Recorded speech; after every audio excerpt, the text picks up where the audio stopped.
Good evening, soccer fans, and welcome to the Rhinos pregame show. I am Joe Giuliano tonight from windy, rainy Rochester, New York, and we'll keep you posted as there are any special weather updates come along tonight. But before that, we'll get you prepared tonight for the Rochester Raging Rhinos and the Carolina Railhawks.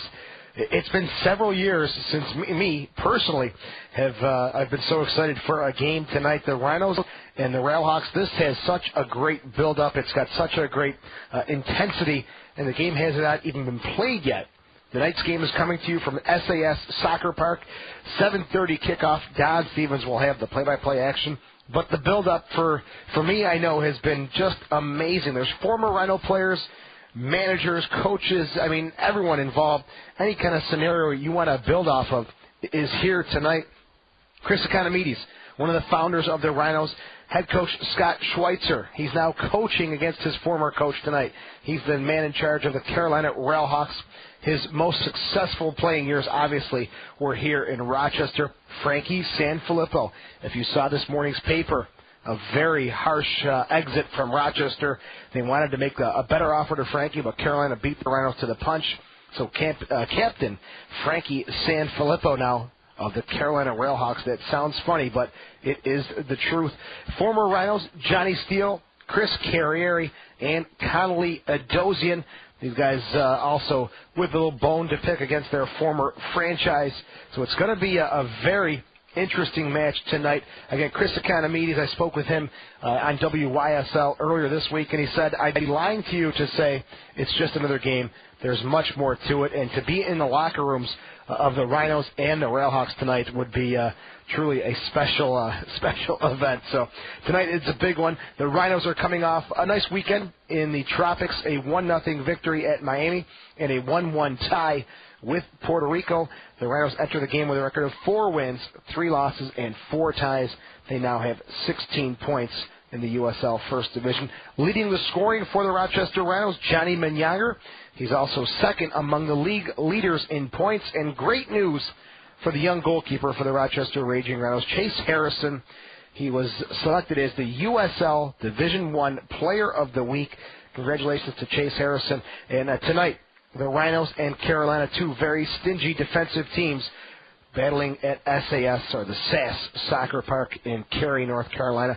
When we come back, we'll take a look at tonight's opponent, the expansion Carolina Railhawks, led by Chris Economides and Scotty Schweitzer. You are listening to the Rhinos pregame show, sponsored by Perry's Ice Cream.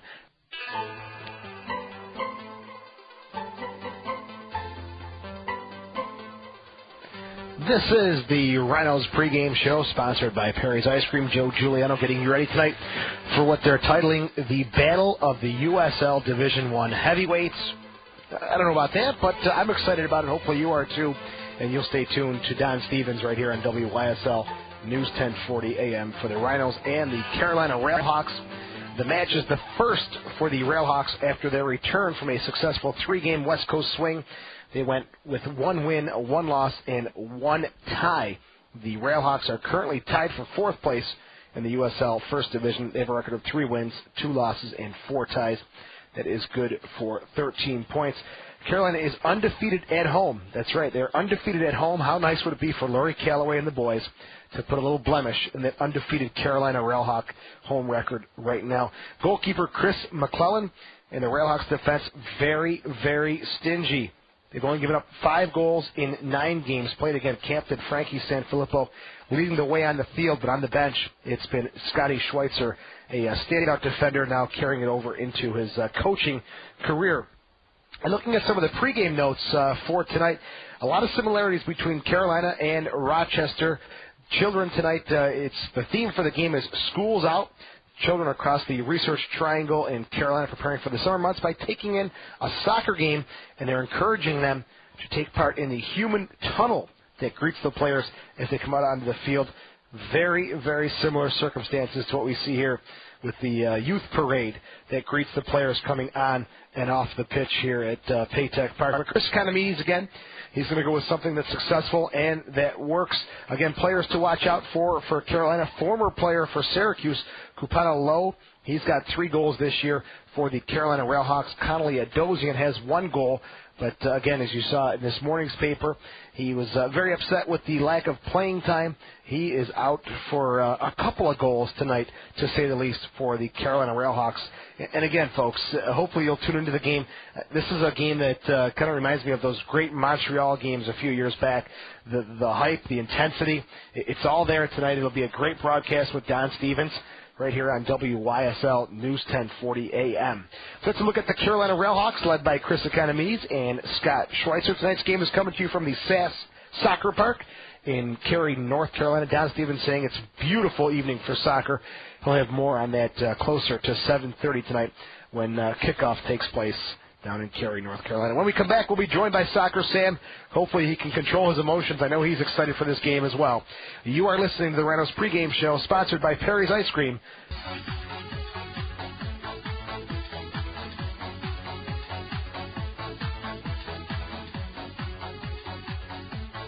It's soccer night in Rochester. Well, it's in Cary, North Carolina. It's the Rhinos taking on the Carolina Railhawks tonight from SAS Soccer Park. 7:30 kickoff. Don Stevens will have the action. Don't forget, tomorrow night at Paytech Park, the Portland Timbers come, and it's a 7:35 kickoff at Paytech Park. Portland plays at Montreal tonight, so hopefully the Impact do a nice favor of beating up on the Timbers as they make the trip south to Rochester. But let's go to the phones and let's speak with Soccer Sam, who's on his way to the studio as we speak. He's stuck in some of the nasty weather that we're experiencing right now. Sammy, welcome to the show, and we have a dandy of a game tonight. Joe, I missed my flight to Cary. I'm on my way back to the studio. Joe, this is bigger than the Thrilla in Manila, the rumble in the jungle, the frenzy at Frontier Field. This is chaos in Cary tonight. Chaos in Cary, I like that. We're going to go with it tonight on the pre- and the post-game show. You know, Sam, you and Chris Economides had a good relationship when he was here in Rochester. Have you guys had a chance to speak at all this week? I have not spoken this week, Joe, but there's a lot of history here that a lot of our fans don't know about. But basically, I went with Chris to Cary to kind of negotiate the whole deal. We met with the mayor and the people from SAS Soccer Park, and I was part of all those meetings and negotiations, and this was going to be a little side project for the Rhinos. At one point in time, the league talked about capping the teams off at 16, and Chris thought it'd be a great idea to have a team out there somewhere in the South where we could have spring training and kind of, you know, build some of our staff, and someone like me could go there and maybe learn the business a little better. And I was part of this whole thing, man, and I went there and set up the whole DC United game, and I'm sick, man. I didn't sleep all night. Obviously, I want the Rhinos to win tonight, but there's something weird about this game to me. It's like kind of like, you know, Frankie Sanfilippo, Johnny Steele, Dozian, Scotty Schweitzer, Carrieri. I mean, there's so much like connection. It's got me feeling really weird tonight. Yeah, I know. How do you really decide one way or another? But it's got to be Rhinos tonight. Sammy, SAS Soccer Park, we've heard a lot about it, but you've been there firsthand. What kind of environment is that going to be? What's the complex like? Sammy, you still with us, bud? Okay, Sammy's going to try and get us back on the line here.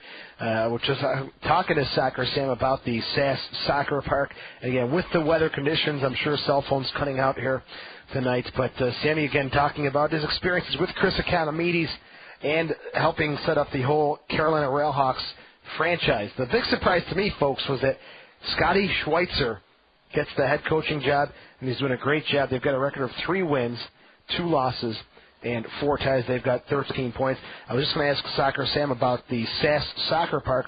Heard a lot about it, seen pictures, and read some articles on the Internet. Just wondering what kind of complex that is like, but we'll talk about that as the show goes on tonight. Don't forget, Frankie Sanfilippo is the captain. He wears the captain's armband for the Carolina Railhawks. I'll be interested to see if he's playing in the middle of the park tonight or still on that right flank where he was such a standout with the Rochester Raging Rhinos. Also, one side note, Johnny Steele not available for the game tonight. He got a red card last week, so he's sitting out tonight. I'm sure he would love to have played against his former coach, Laurie Calloway, with Rochester and Syracuse. But no Johnny Steele tonight. Sanfilippo, Carrieri, Dozian, all healthy and ready to go this evening. Let's take a quick break. We'll try to get Soccer Sam back on the line. If we can't get Sammy, we do have Sammy back. Sammy, would you go through a puddle? Joe, I'm sorry. I'm in this cab right now, and I'm not sure what this guy's doing here. But I'm almost there, man. I'm almost at the studio. I just arrived back to Rochester after missing the flight to Cary, and I should be there for the post game. It is chaos in Cary tonight, Joe. Chaos in Cary at the soccer park, SAS Soccer Park. What kind of complex is that? It's a beautiful, smaller soccer venue. The field is real grass. It's beautiful. It's a cement facility. I love it, Joe. It's just like paradise. You're surrounded by soccer fields. It's just a perfect environment. When Chris and I were shopping for the second team for the Rhinos, we went to Fort Lauderdale. We looked there and the whole thing with Lockhart. But this was home for Chris, and thought that this is a great way where when and if we went to MLS, this could be our USL team and our feeder system for the MLS team. And that was the whole game plan back then. Obviously, a lot has changed. Chris went to Cary full-time. And the whole Frankie Sanfilippo thing and everything we read in today's paper and the things you talked about earlier got a little crazy. But it's a beautiful, beautiful facility. I talked to Lindsay Andrasic tonight, who used to be part of the Rhinos, and she'll be there. And she just says it's her favorite soccer place. So a lot of people love it there. You know, Sam, when Chris Economides was here with the Rhinos, it was interesting to watch him. He wore his heart on his sleeve. His passion as far as watching the games. What do you think is going through his mind tonight? He's got to be so excited. Joe, you know, when I think about it, honestly, I get emotional because I feel like crying for the guy. I mean, this is his team, the Rhinos. This is the team that he built. This is the team that he went across the country and negotiated deals to bring soccer back to Monroe County. And I was there in all his emotional times when winning championships and having to make some big decisions in his life with the team. And I don't know how he feels, Joe. I know he's saying publicly that Cary's his new team and the Railhawks are his new team, but I can't believe that this is just killing him tonight to know that the franchise that he built, the most successful franchise in the history of American soccer, now he's forced to play against, and it's got to be tough. Yeah, talk about mixed emotions. It's going to be a very emotional night from the SAS Soccer Park. Sammy, take your time coming back from the airport, and we'll talk to you soon, okay? Thank you, Joe. Soccer Sam joining us here on the pregame show. And Sam's emotional. Imagine how Chris Economides must feel this evening. But there's business at hand. The Rhinos taking on the Carolina Railhawks. And there are some good points on the table since Vancouver had a very surprise result last night. We'll talk about that when we come back.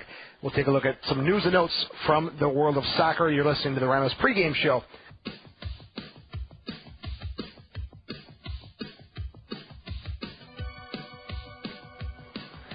Welcome back. This is the Rhinos pregame show. Time to take a look at some news and notes from the world of soccer.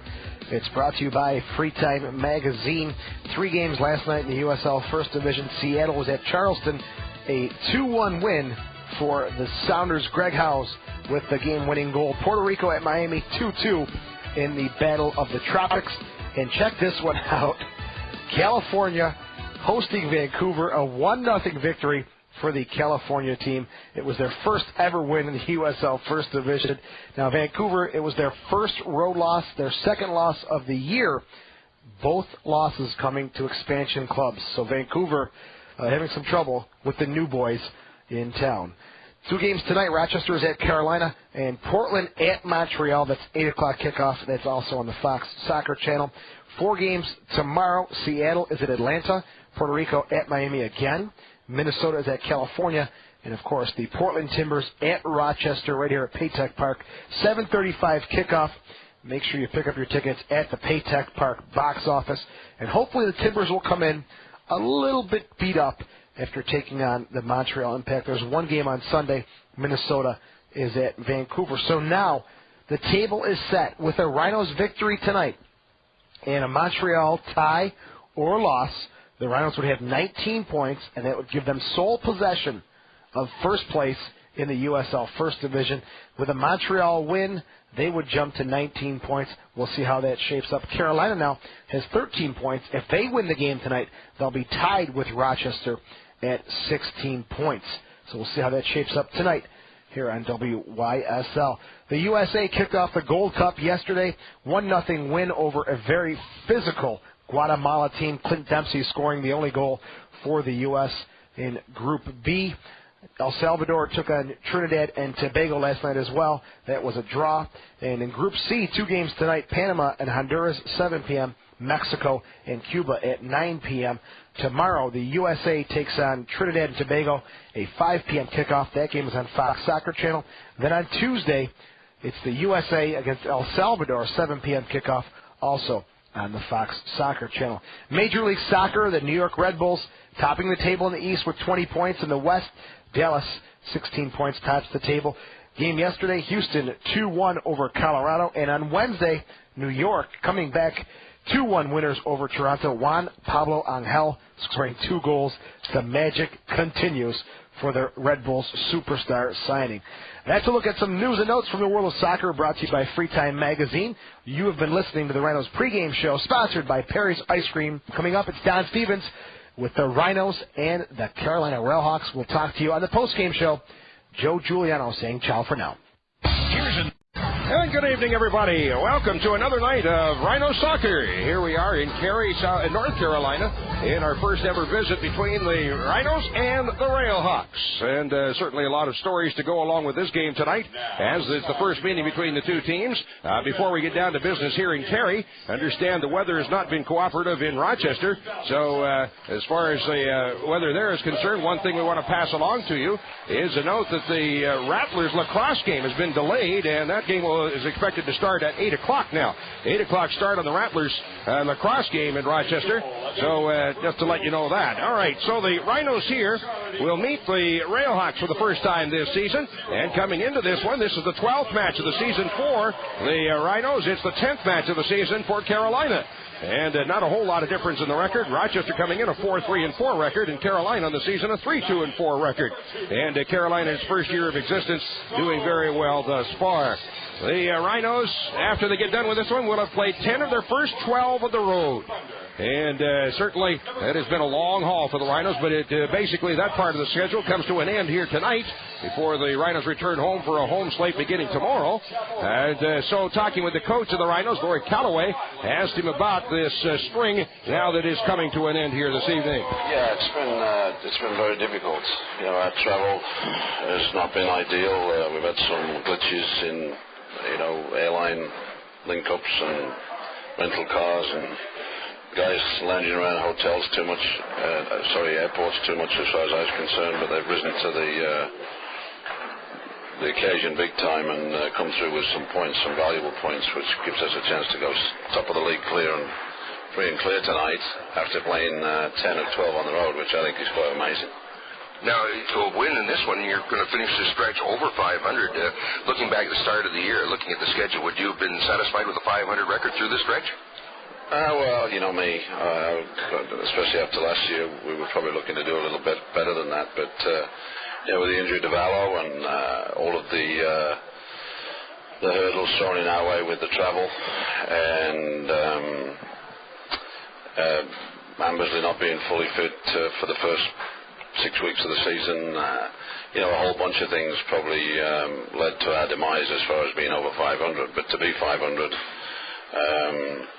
although maybe we'd hope for a little better, it's still very, very good. And, if we can win our home games now or get the majority of our points at home, it should see us put us in good standings for the playoffs. Last game, some late-game heroics. You came from behind and tied it up, got a point out of Puerto Rico. Pleased with that effort? Absolutely. And at the end of the game, it was like a fight. We'd got them on the ropes. We were battering them, and we were unfortunate not to put them down or knock them out and get the 3 points. But considering, again, the 2 games one in a tropical storm and the second one in 95 degrees and 90% humidity, less than 48 hours later was a great performance from the guys. I can't say enough about them and the way they're performing. Well, you're going to have another game here with a great deal of heat, very hot. What does it do to players, the heat? Is it the players like it? Is it good for them, good for their muscles, or is it real detrimental to them? I think some guys like it. The African guys are from climates that they're used to playing in that, and obviously some of our players are from climates in this country where they've grown up playing in heat like this. But there's a lot of guys who are not particularly fond of it. But, it's part of the league, and we have to do it, and we've proven we can get wins in this type of condition. And But there's another heat attached to this game tonight, I think, that just adds that, takes the temperature up a little bit more, and that's the rivalry that seems to been started with between two clubs who've got the same owner, and it's interesting and good for the game in the end. In terms of putting people in the stands, I know it certainly will probably add a few more to when Carolina come up there. Scott Schweitzer, a lot of players from Rochester before me and during my time there. So I think it's good for the game. It's good for the rivalry. It's good for the continuing rivalry, hopefully, that we'll have with Carolina, that could be developed into something like we have with Montreal. All right, we'll be getting underway very shortly from SAS Stadium. Here is Soccer Park in Cary, North Carolina. This one about to get underway, and this is the Rhinos Broadcast Network. Life is celebrating my birthday. It's curling up with a good book. Life is winning the big game. A Sunday drive with my family. Life is staying in and watching movies. It's getting a great report card. Pulling an all-nighter for my econ exam. For all of life's special moments, there's Perry's Ice Cream. Life is seeing my son score his first goal. Taking my daughter to ballet class. It's a sleepover party. It's finishing the last load of laundry. Life is watching my kids play together all afternoon. Since 1918, the Perry's family has created the one-of-a-kind flavors that make every occasion even better. Piece of cake, panda paws, bittersweet symphony, all-American, and more. Pick up your favorite flavors at your local grocery store or ice cream stand. It's spending an evening with friends. A romantic dinner for two. Life is something different every day. Life is a bowl of Perry's. Raging Rhinos Soccer on your local sports leader.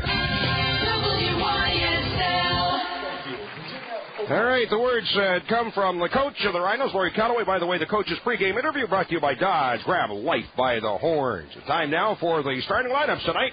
From Cary, it's the starting lineups brought to you as usual by Nothdega Realtors, Rochester's full-service realtor.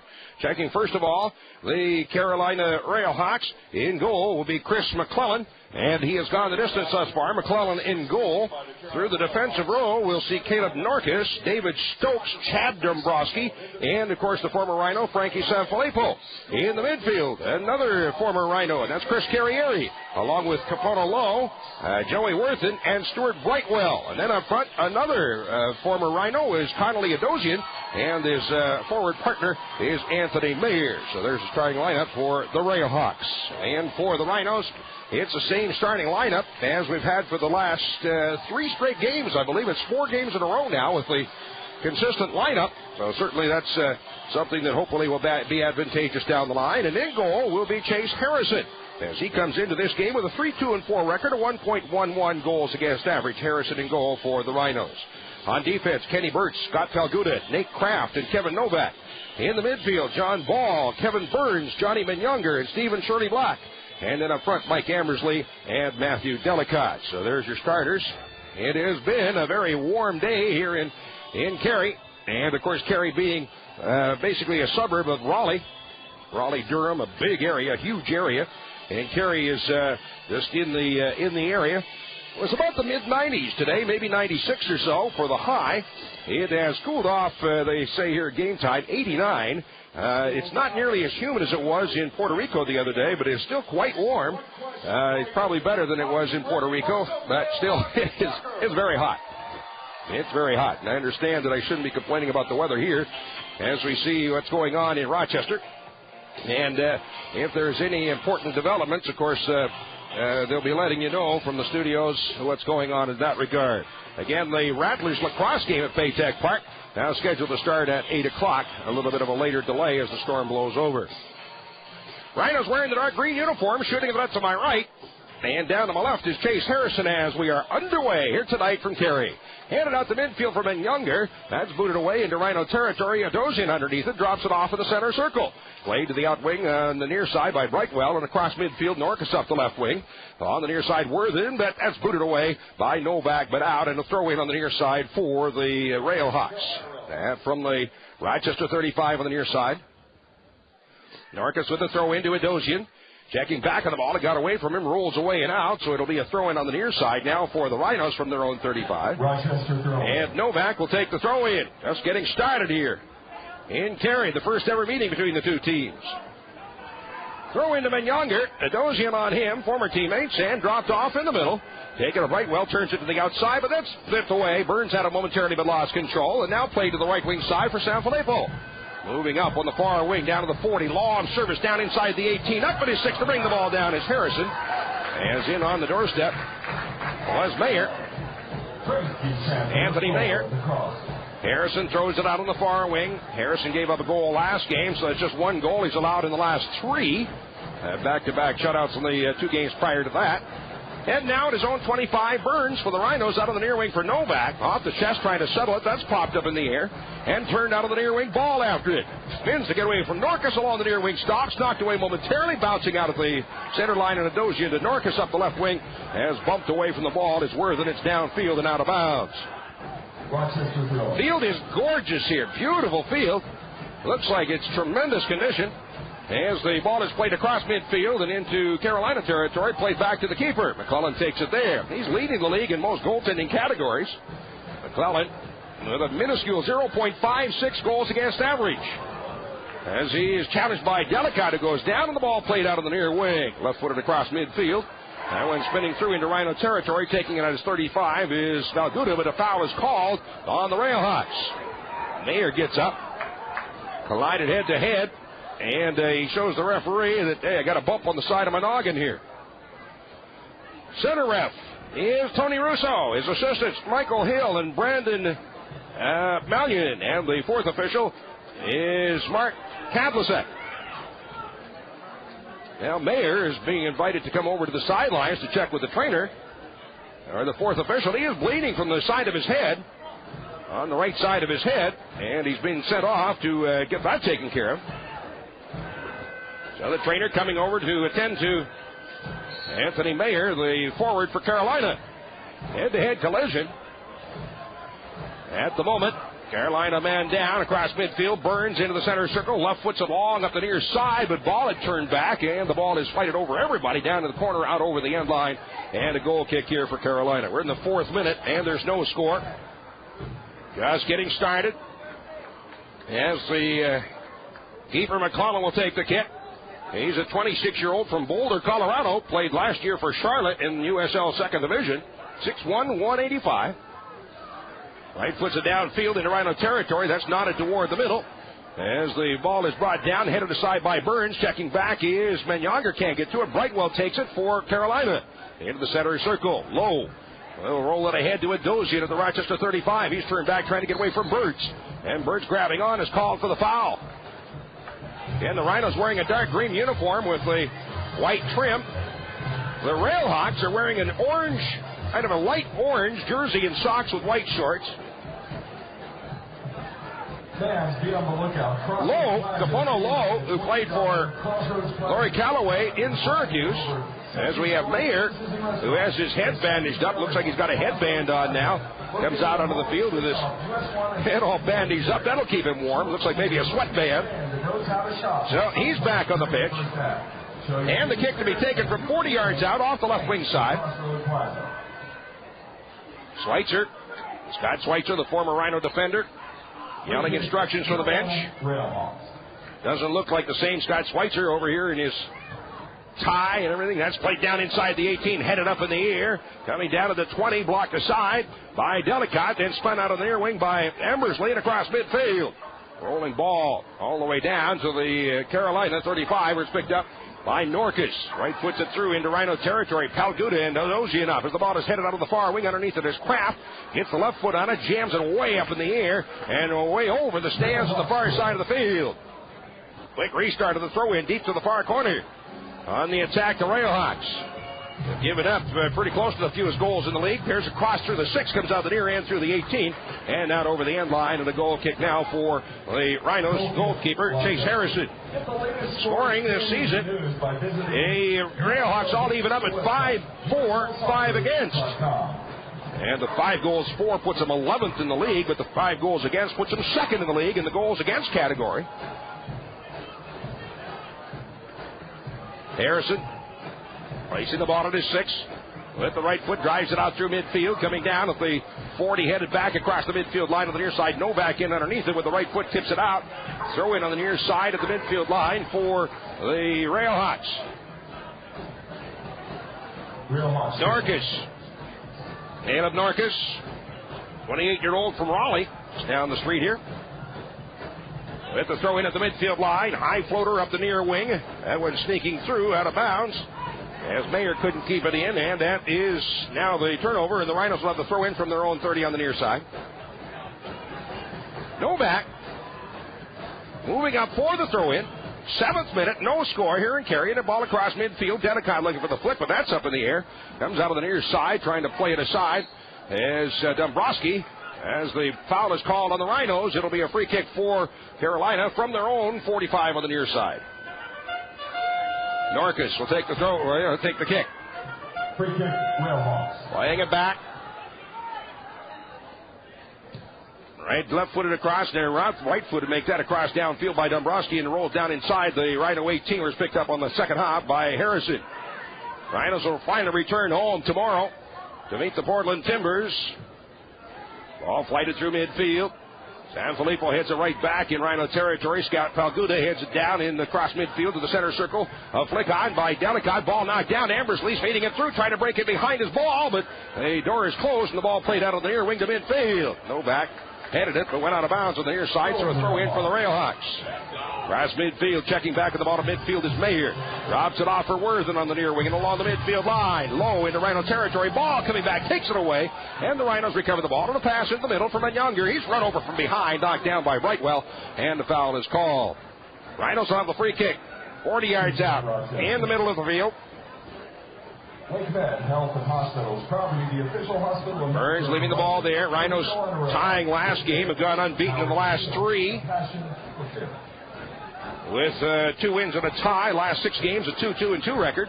Ball played down to the end line, gets away, rolls out over the end line, and a goal kick once again for Carolina. These games are brought to you by many great sponsors, including Zweigel's, the official hot dog at Paytech Park, by Power Trip, Taste the Power, and by the Harrow East Athletic Club on the web at harroweast.com.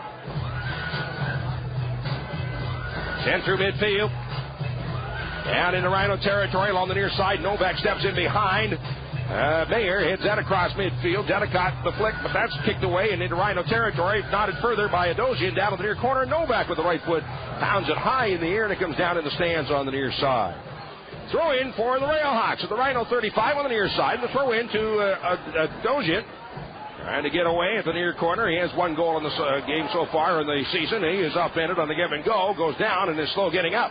Brought forward now by Younger, turning back with the ball, drops it off the ball to Novak with the right foot, sends it out to midfield, at the midfield line, and now into Carolina territory, taken away, and Dombrowski will kick it out of bounds. So they'll find out what's wrong with Adosian back down inside the Rhinos penalty area.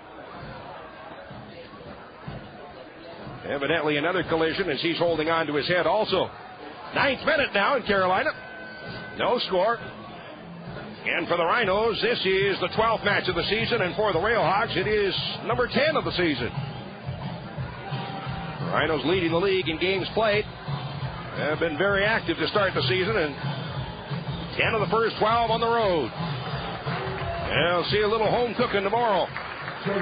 Back at Paytech Park tomorrow night against the Portland Timbers.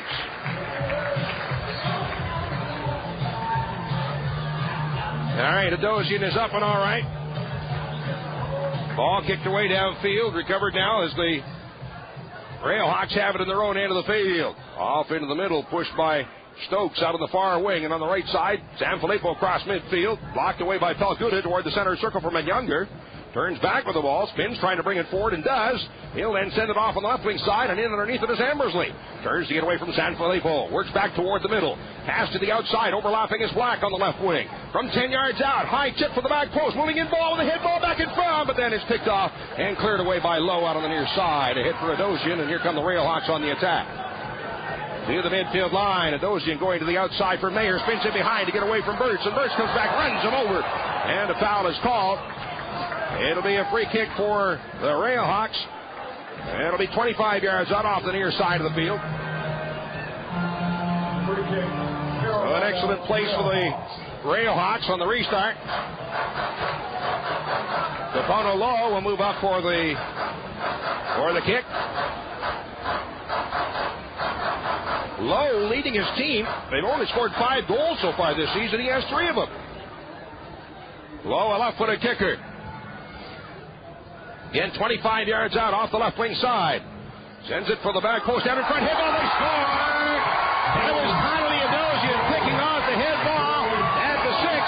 He does his flips as he heads for the corner on the acceleration. And it's Adosian to give the Railhawks a 1-0 lead. Goal number 1 scored in the 12th minute by Carolina. Finally, Adosian picking up his 2nd of the season. And Capono Low with the assist. So Adosian scores his 2nd of the year. And it's 1-0 in favor of the Railhawks. Rod Ford now as we get started once again to Ambersley at the 35, turns to the outside, moving up when the ball is Black. That's blocked away and taken back by Carolina. Goes to the outside, Younger spinning back, tackles it away, but that's blocked out of the near wing, and continuing on the near side is Dorcas. Approaching midfield, across midfield for Mayer. Looks back toward the middle, sends it through the center circle, off of the far wing. And brought forward, and Carrieri long on the right wing side, overlapping is Sanfilippo. Ball rolls to the end line. If Pelguda gets to it, will drive it up into the stands on the far side. Throw in for Carolina. Far side of the field to the Rochester 25. Well, actually, they're going down to about the 18 for the throw-in.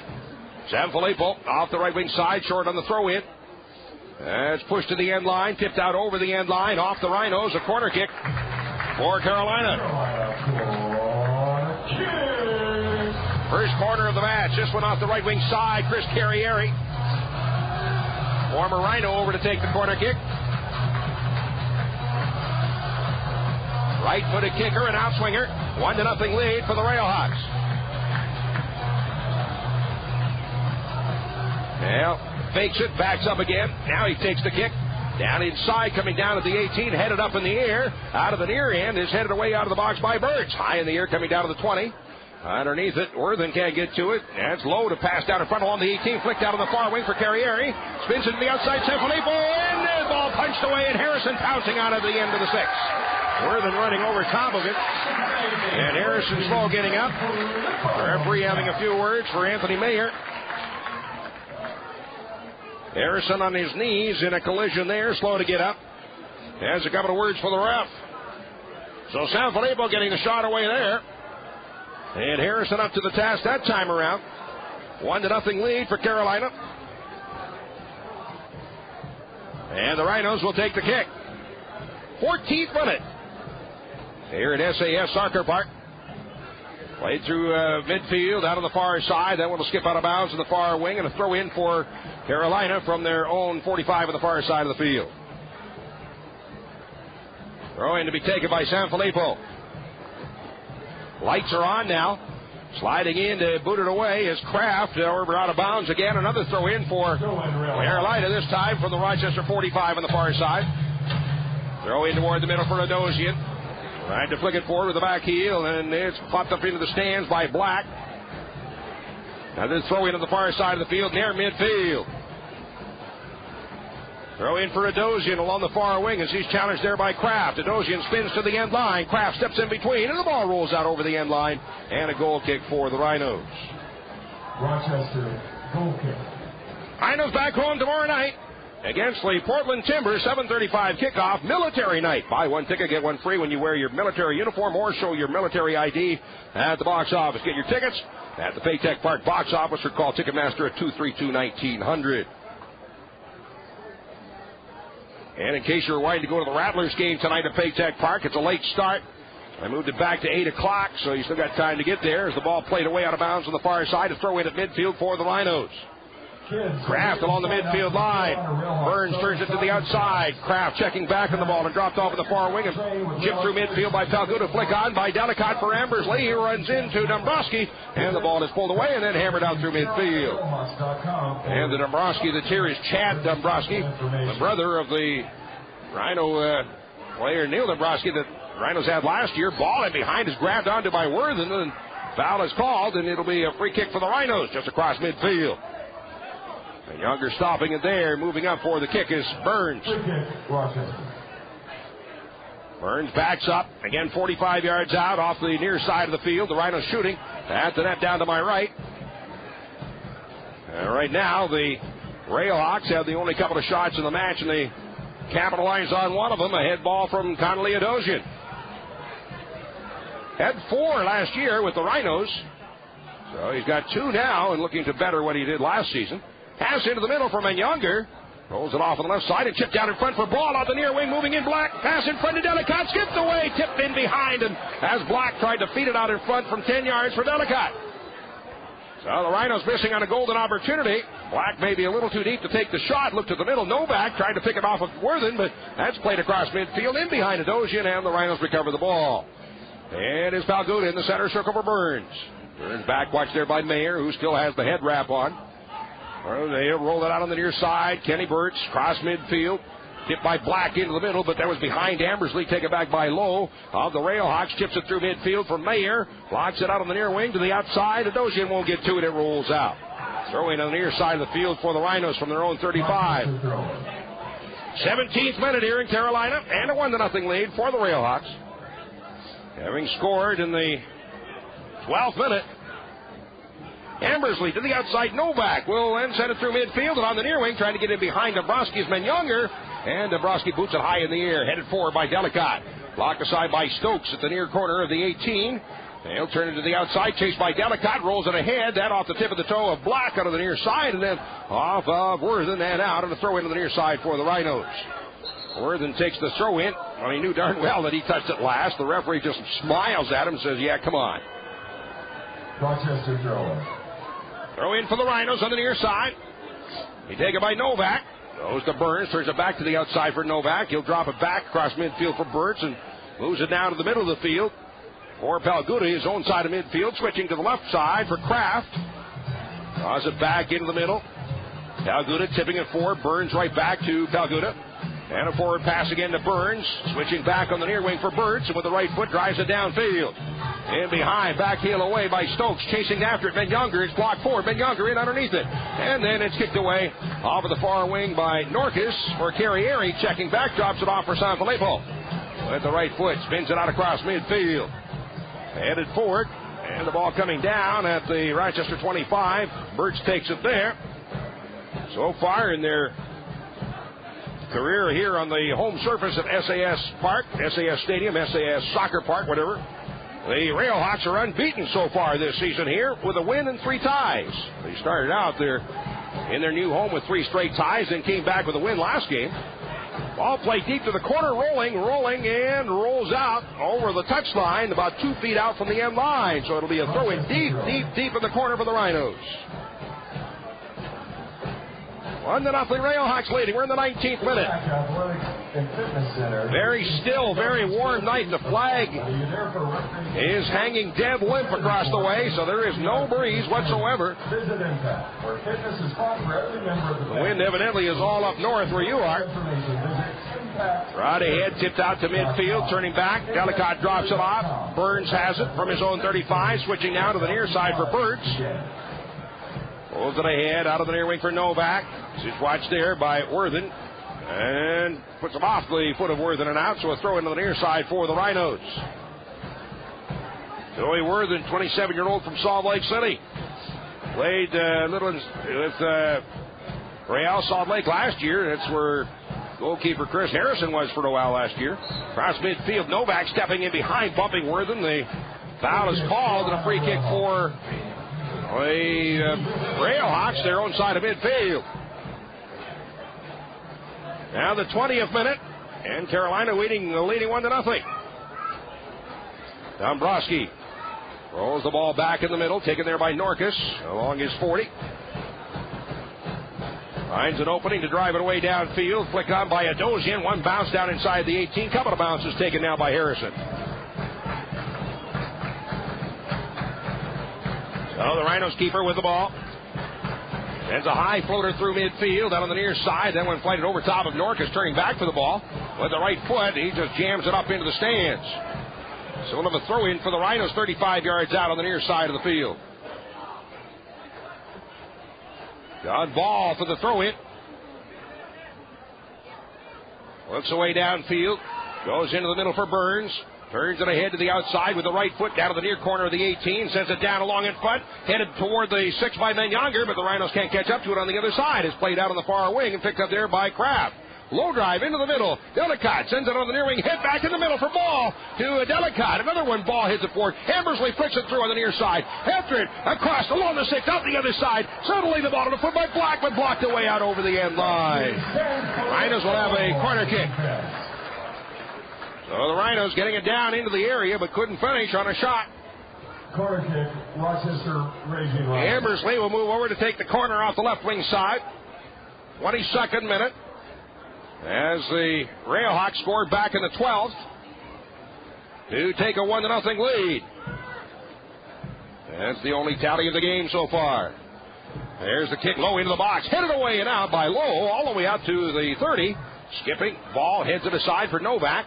He'll pop it up in the air, coming down to the 18. Delicott flicked out the near end of the box, and a shot in by Burns. A dropping ball to the far corner, and missed the upper corner on the left side by 2 or 3 feet. So Burns getting a good shot away. Tried to spin it down inside, but that one rolls away, and that's the first shot of the match taken by the Rhinos. Well, Rochester trying to get his road legs going here. The goalkeeper, McClellan, hasn't seen much action here yet tonight. With the kick from his 6. Low kick through midfield, coming down to the Rochester 45. Hit it right back across midfield by Black. Delicott trying to get to it, but it's knotted aside by the Railhawks, and now pounded down into Rhino territory for Adosian. Drops it off toward the center circle. Brightwell then passes to the near side. Top of the left wing is Worthen. Cross back along the 18 to the backdoor side. Headed in the middle by Adosian. Knocked down. Settled there. Carrieri moving in. Knocked down. Gets it back momentarily. And the rolling ball grabbed at his 6 by Harrison. As Carrieri trying to force it through. Got the ball down inside the slits, but Harrison wins the foot race for the ball. Turning back for it, Menyonger to the outside. Novak with the right foot ahead to midfield for Delicott is run over by Dombrowski. And the foul is called. A free kick for the Rhinos at the midfield line. Menyonger on the restart into the center circle for Burns. Cross midfield after it. Black pulling it, drawing it forward. Chips it to the outside. Nobody there. As that was over top of John Ball and up into the stands.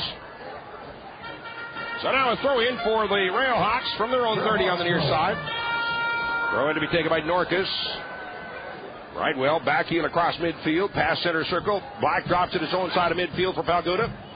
Turns it to the outside of the near wing for Novak. Draws it along the near touchline. Now right puts it through midfield for Delicott checking back. Drops it off midfield. Novak a long service up the right wing side. Ball after it. He and Norcus in a foot race to the end line. And Norcus with the left foot will put it up into the stands. Throw in deep in the corner on the near side. Actually, I guess it went off a ball because the throw is being taken by the Railhawks. To the outside, quick forward, out to the midfield line, stepping up underneath it, Palguda. In the center circle, turns back, drops the ball off, his own side of midfield to Kraft. Dropping it back once again, Palguda plays it all the way back down to the top of the penalty box for Harrison. Rolls it back ahead. Palguda moving up. 25th minute now here in Carolina. And a 1-0 Railhawks lead. Kraft in the middle for Menyonger. Moving in to jam that one away. Brightwell kicked away off the heel of Burns, and the Rhinos have it back. Burns from his own 25 in the middle. Looks away downfield. Rolls it to the outside of the near wing for Novak. Cross midfield for Ambersley. He'll pass in the middle for Delicott. One touch dropping it off. Menyonger on the right side for Ambersley. Drawing it forward. Working, trying to sneak it through to Delicott. And he's taken down. The ball knocked away. And recovered by Adosian of the Railhawks. Dropping it off for Sanfilippo. Return pass across midfield for Bayer at the midfield line. He checks back in the ball in the center circle.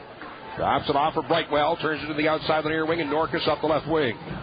into Rhino territory. Norcus along the near wing, slows up as he's watched by Ball. Pass in the middle, Burns knocks it down. The Rhinos recover. Burtz ahead for Burns. His own 30 in the middle. Up to midfield for Delicott. Checking back on the ball once again. Drops it off, and Novak this time long up the right wing for Menyunger, but it's headed away into the stands by Lowe. So a throw into the near side for the Rhinos. One former Rhino on this team that's not playing tonight, Johnny Steele, had a pair of yellow cards last game, so a red card and suspension for this game also. There's another player that's here trying out for the team. I don't believe has been signed yet. Corey Wolfolk is here. Saw him at practice this morning, so possibility he'll be joining this team. Brought forward by Black. That makes it through Adosian, but couldn't get to it on the other side, and it's brought away now and upfield by Sanfilippo of the Railhawks. Pass in the middle for Mayer. Drops it back. Center circle Adosian. He'll go long to the left wing side, and up the left wing is Worthen. Novak back to cover him. Worthen heading deep to the corner. Novak after him again as they battle, and they cross in front. Worthen off the foot of Novak out over the end line. A corner kick for the Railhawks.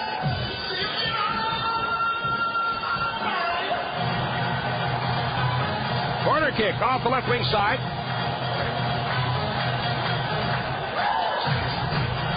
'27th minute. Carrieri to take the corner kick. Right-footed kicker, in-swinging kick. Chips it for the back post up in the air. Punched away by Harrison. And out of the box. And he came down on top of one of his own players and a little upset there. Pushed the ball out of the far wing and is taken back, and now across down in front again. Grabbed inside of his 6 at the 3 by Harrison. He throws it all the way out to midfield. That went sneaking away, spinning out of bounds on the far side in behind Ambersley. So the Rhinos give it right back now to the Railhawks. They'll have a throw in on the far side of the field at midfield. 28th minute here in Carolina. So as we have just a moment, let's pause now for station identification. This is the Rhinos Broadcast Network. Raging Rhinos Soccer on your local sports leader. Avalon Rochester and live on the web at WYSL1040.com. Drop down to the Rhino 18 where it's taken down by Birch. Rhinos playing catch up here. Trailing 1-0 as the Railhawks scored in the 12th minute.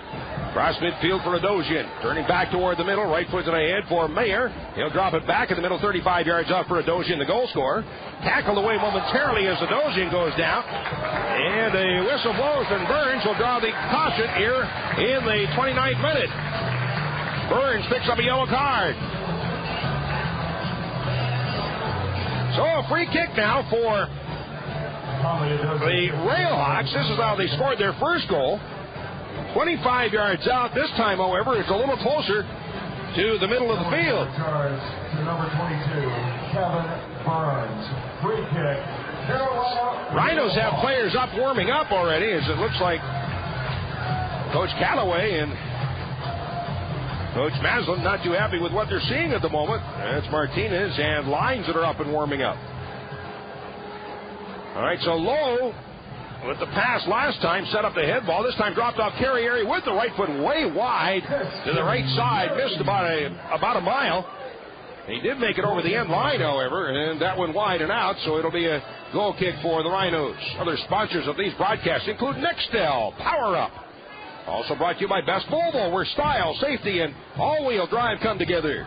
And by Cintas, the service professionals discover what Cintas can do for your organization. Novak out to midfield for Ball. Drops it to the outside for Novak. Couldn't get to it in time as it rolled out over the touchline. So it'll be a throw into the near side for the Railhawks at midfield. Norcus for the throw-in. Goes short, right back to Norcus, up the near wing for Worthen. Turns back, trying to get away from Novak. Drops it off at midfield. Norcus with the left foot. Will deliver downfield. That went flighted over everybody, rolling to the end line. Taken by Harrison. 30th minute, 1-0 lead. Harrison picks the ball up. 1-0 lead for the Railhawks. High kick, flighted through midfield. Knocked down to the center circle. Shirley Black in underneath it. Pass out of the near wing. Ball, one touch in the middle for Ben Younger. Drawing it forward. Has it 25 yards out. Spinning away. Trying to get away from Lowe. Turns to the outside. Drops it off in the near wing for Novak. Pass into the middle for Burns. As he's chased there by Brightwell, drops at his own side of midfield for Palguda, switching to the near wing at midfield for Burtz. With the right foot, hammers it ahead. Delicott flicks it down inside the far end of the 18, rolling through the box to the end line. Nobody will get to it. Sanfilippo lets it roll out. Goal kick once again for Carolina. 31st minute. And 1-0 in favor of the Railhawks. Still very warm here in Carolina. Very still, no wind whatsoever. Humidity fairly high.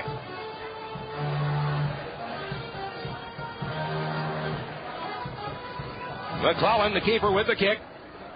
Sends it through midfield. Burns in underneath it, nods into the center circle. Black drops it back. Burns takes it again. Rhinos trying to work up an attack here. Pass out of the near wing, and ball goes wide to the right side for Ambersley. Pulling it ahead down to the 35. And it was still rolling along the near touch line. Works back toward the middle. Now pass along. It's snuck through in front after Ben Younger, but getting back to boot it away. It's kicked out to the near corner where it's picked up by Worthen. That was Carrieri to play the ball away. Pass to the middle. Stokes to the outside of the near wing for Norcus.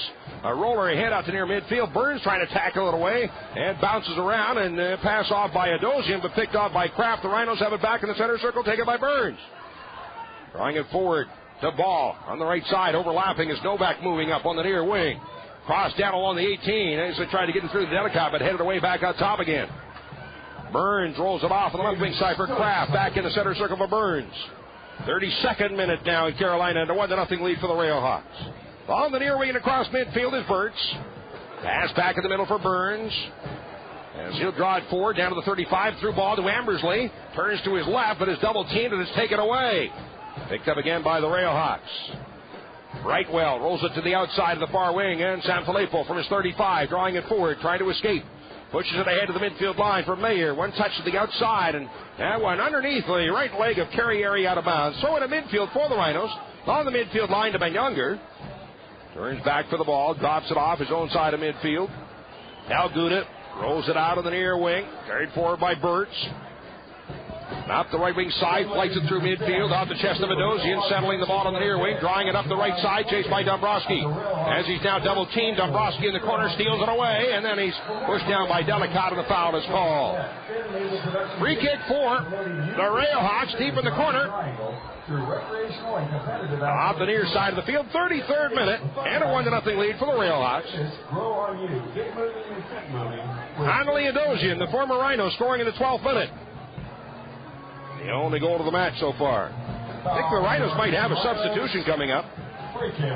Yuka Maslin, the assistant coach, over handing a piece of paper to the fourth official. Looks like a substitution notice. Ball flighted through midfield by McClellan, the keeper. As taken down is Burtz, and a foul is called. Now the Rhinos will have a free kick from their own 40 on the near side. And Aaron Lyons getting ready to check into the match. Lyons will be coming in. Midfield position, evidently. Burtz back, ball on the near side. And it bounced away off Worthen, but rolls out, throw into the near side for the Rhinos. Substitution here. As coming off will be Black. Shirley Black is out in the 34th minute. And Aaron Lyons is in. First sub of the night. Other players that are available for substitution for the Rhinos: Jason Perry, Benoit Bonsu, Josh Bolton, Danny Kramer, and Ray Martinez are the players that are here and available for substitution. Those not along, Chris Aloisi is out injured. And also not along is Ahmad Diallo, who had to take care of some paperwork. Delicott going for the back post, Lines moving in. Oh, he shot, hit the crossbar, back down, Ambersley shot, blocked off the line by Worthen. Pass in the middle, here's ball with a roller, and he misses just wide to the right side. Holy moly! Lines, head ball, crossbar, back out in front, block shot off Ambersley, ball just puts it wide. What a flurry! But the Amers could not punish. The Rhinos, that is. Let's make sure we get the right team here. Rhinos could not finish it. What happens when you get too excited, right? 36th minute, and still a 1-0 lead for Carolina. McClellan pounds it out through midfield. Back goes Burns. Pass ahead, lines to the outside, and up the left wing is Kraft. He'll then hammer it away and downfield. And a foot race for the ball. Back goes Norkus. He'll play it back to the keeper. Knocked down at his 6 by McClellan, and with the right foot will drive it up into the stands on the near side. A throw in for the Rhinos on the near side. Throw in to be taken by Novak. Checking back. And Younger, double team, trying to spin away. As he's bumped around, finding the foul is called. Free kick for the Rhinos. And the restart back in midfield. Palguda rolls it through to Ambersley in the middle, 25 yards out, turns with the right foot, the shot in, scores! Oh, what a shot! Ambersley picks the upper left corner, spins around from 25, right foot's in upper left corner, just inside the left post, nails the corner of the Rhinos high and one. What a shot by Ambersley, coming in the 37th minute, as he scores his second of the season. Rochester Rhinos. Goal scored by number 21, Mike Ambersley. So Ambersley again is second. And they're not announcing an assist. Mike Ambersley scores in the 37th minute. And who passed that in the middle? I can't remember now who passed it. Rhinos won. So is it Palguda? Well, anyway, the ball across midfield, taken by the Rhinos, who now even this one up at 1. 37th minute from Carey, and the ball played down to the Rochester 20, rolling down inside the 18. Birch takes it there. Birch pass ahead, Palguda. Spins it ahead, turns it to the outside on the left flank for Kraft, dropping it back in the middle for Palguda. Rolls it along the 18 toward the middle for Birch. With the right foot, sends it out through midfield, and turning back goes Norkus. Drops it off at the midfield line for Worthen. Chips it ahead. Mayer in underneath it. Tips it aside. Moving in is Adosian from 18. Moving into the ball. Shoots. Finally Adosian across the 18. Took the shot. Puts it inside the left post. Nails the lower corner. And now it's a 2-1 lead for the Railhawks.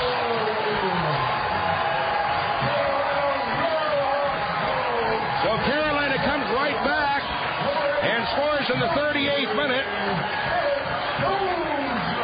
Zadosian picks up his second of the game and third of the season.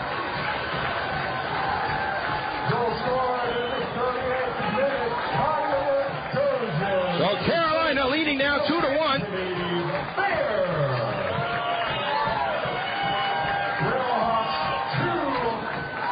After the Rhinos had come back and tied it up on a goal by Ambersley, they let the Railhawks come right back downfield and score.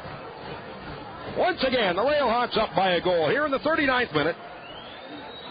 Now on the restart from the center field kickoff, the Rhinos have it. Kraft to the outside for Lines, drops it back for Kraft.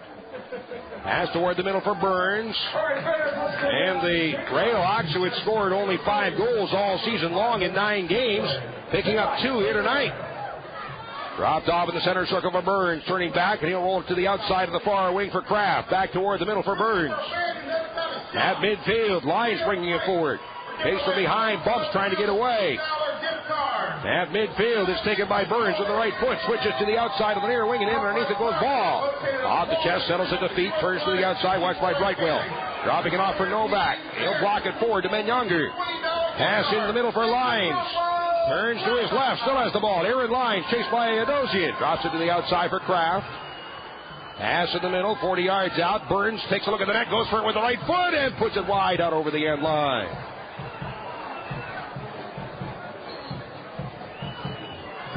So a goal kick now for Carolina. Other sponsors of these broadcasts include Codally Printing, the official printer of the Rhinos. Salvatores, they deliver everything but babies. Also brought to you by Health Source Chiropractic and Dr. Donald Dudley, the official chiropractic provider for the Rochester Sports Group. 35, Ray Angel Martinez. Well, Ray Martinez is in, and Johnny Younger now is out. Here in the 40th minute. 40th minute, Younger is out. And Martinez is in. There we go again. Pass to the outside, the left wing for Worthing. Cross along down the 15 and 5, moving in. Mayer tips it out over the end line, about 20 yards wide left of the net. So now the 41st minute. Goal kick, Rochester. And it'll be a kick for Chase Harrison. Rochester goalkeeper. Harrison with the right foot. Sends it out through midfield and on the near wing. Flicked across midfield. Into the center circle. Moving forward.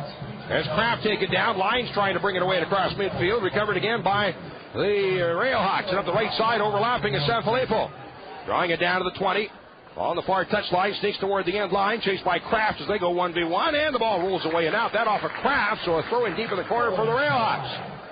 Sanfilippo dropping it back. Terry Area on the right wing side from 35. Pass in the middle, blocked away by Lyons. And then a shot in, that's caught in the chest by Harrison. With the right foot, hammers it away through the center circle for Lyons and across midfield. On the midfield line, turns, drops it back. As the Rhinos move upfield, long on the left wing side, and ball couldn't reach it. That rolls out to the end line. We're stopped there by the keeper. McClellan has it, 42nd minute.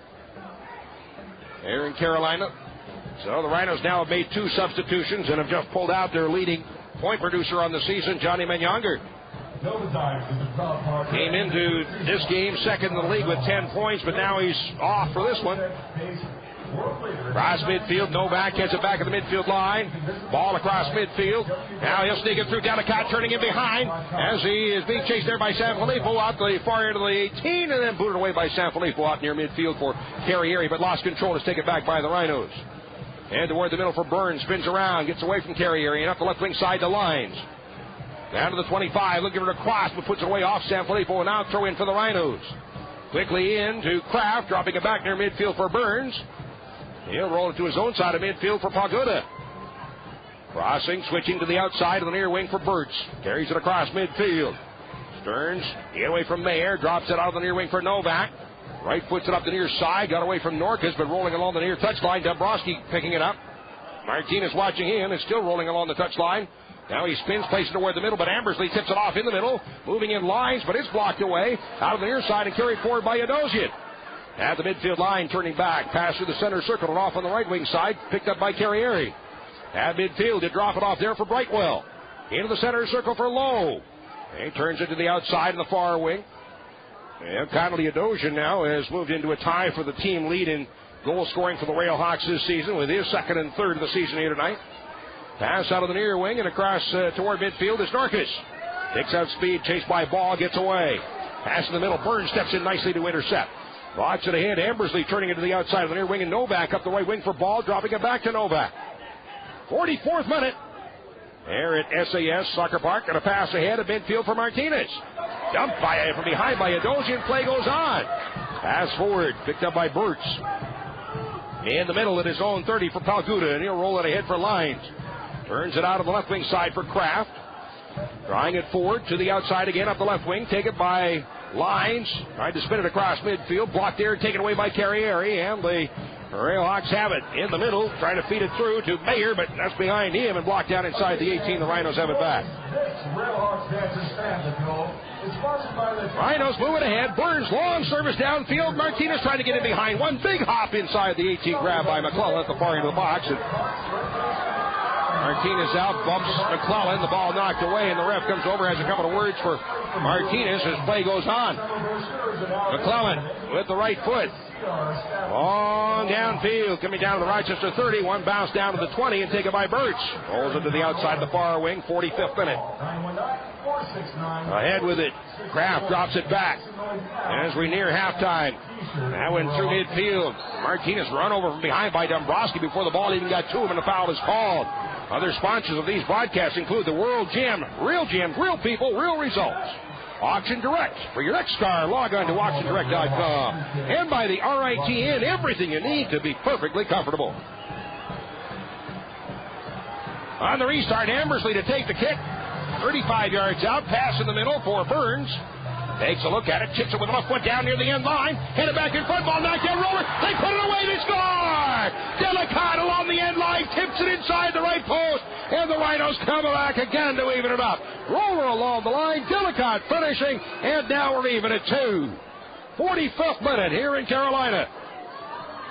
As this is not exactly one of your defensive classic battles here tonight. In the 45th minute. Finished off in the 45th minute by Dillicott.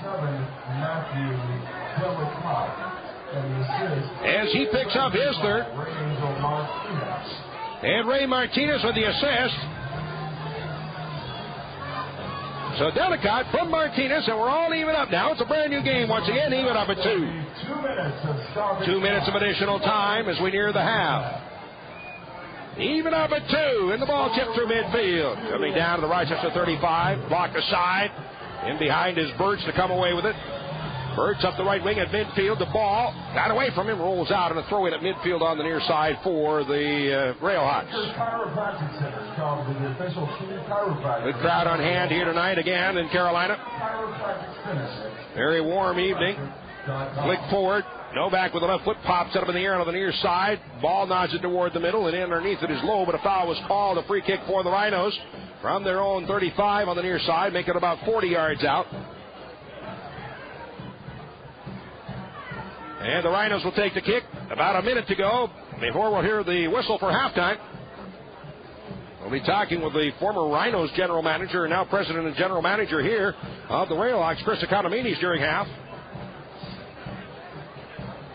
Birch setting the ball with the right foot will then play it out through midfield. Ambersley flick coming down to the 18, but knotted away out top again. Adosian in underneath it. Pushing to the outside of the near wing for Worth and up the left wing side. Approaching midfield. Ball chasing him. Novak steps in to knock it away, and Ambersley after it will push it ahead for Martinez. As taken down was Worthen, and the foul is called. Free kick, Carolina Railhawks. So the Railhawks will have the kick at midfield on the near side. We're in stoppage time in the first half, even at 2. Capano low. He'll take the kick. We should hear the whistle almost any time now. And yes, there it is. So the Railhawks didn't get the kick away. And the whistle blows to end the first half. Well, the Railhawks scored first. The Rhinos came back. The Railhawks took the lead. The Rhinos came back again. Well, that's where we're at now through one half of play. Still anybody's game from Cary, North Carolina. It's the Rhinos 2, the Railhawks 2. And this is the Rhinos Broadcast Network. Here at the SAS Soccer Park, it is even at 2 through the half between the Rhinos and the Railhawks for the first ever meeting between the two teams. First half statistics brought to you by Time Warner. Get all in one, digital cable, Roadrunner, and digital phone. One simple package and one low price. As we check out what happened in the first half, the first goal scored in the 12th minute by Connolly Adosian, his second of the season, and Capano Low assisting on a free kick start, and the Railhawks taking advantage with a 1-0 lead. Rhinos came back, tied it up in the 37th minute, as Ambersley scores his second of the season. Palguda should have the assist on that. That's the 37th minute. Ambersley from Palguda, and the Rhinos tying it up at 1, but right back downfield, and the Railhawks regain the lead. Another goal by Adosian in the 38th minute, and that gives the Railhawks a 2-1 lead. Then the Rhinos come out in the 45th minute and tie it up once again right before the end of the half, as Matthew Dillicott scores his third of the season, and Ray Martinez with the assist. So there's your goal scoring in the first half of play. Unofficial statistics, I had 6 shots for each team. Corner kicks 2 for the Railhawks, 1 for the Rhinos, no offsides. And so there's your unofficial statistics for the first half of play. We'll be back to talk to our intermission guest in a moment here at SAS Stadium. It is the Rhinos 2, the Railhawks 2. And again, this is the Rhinos Broadcast Network. Raging Rhinos Soccer on your local sports leader.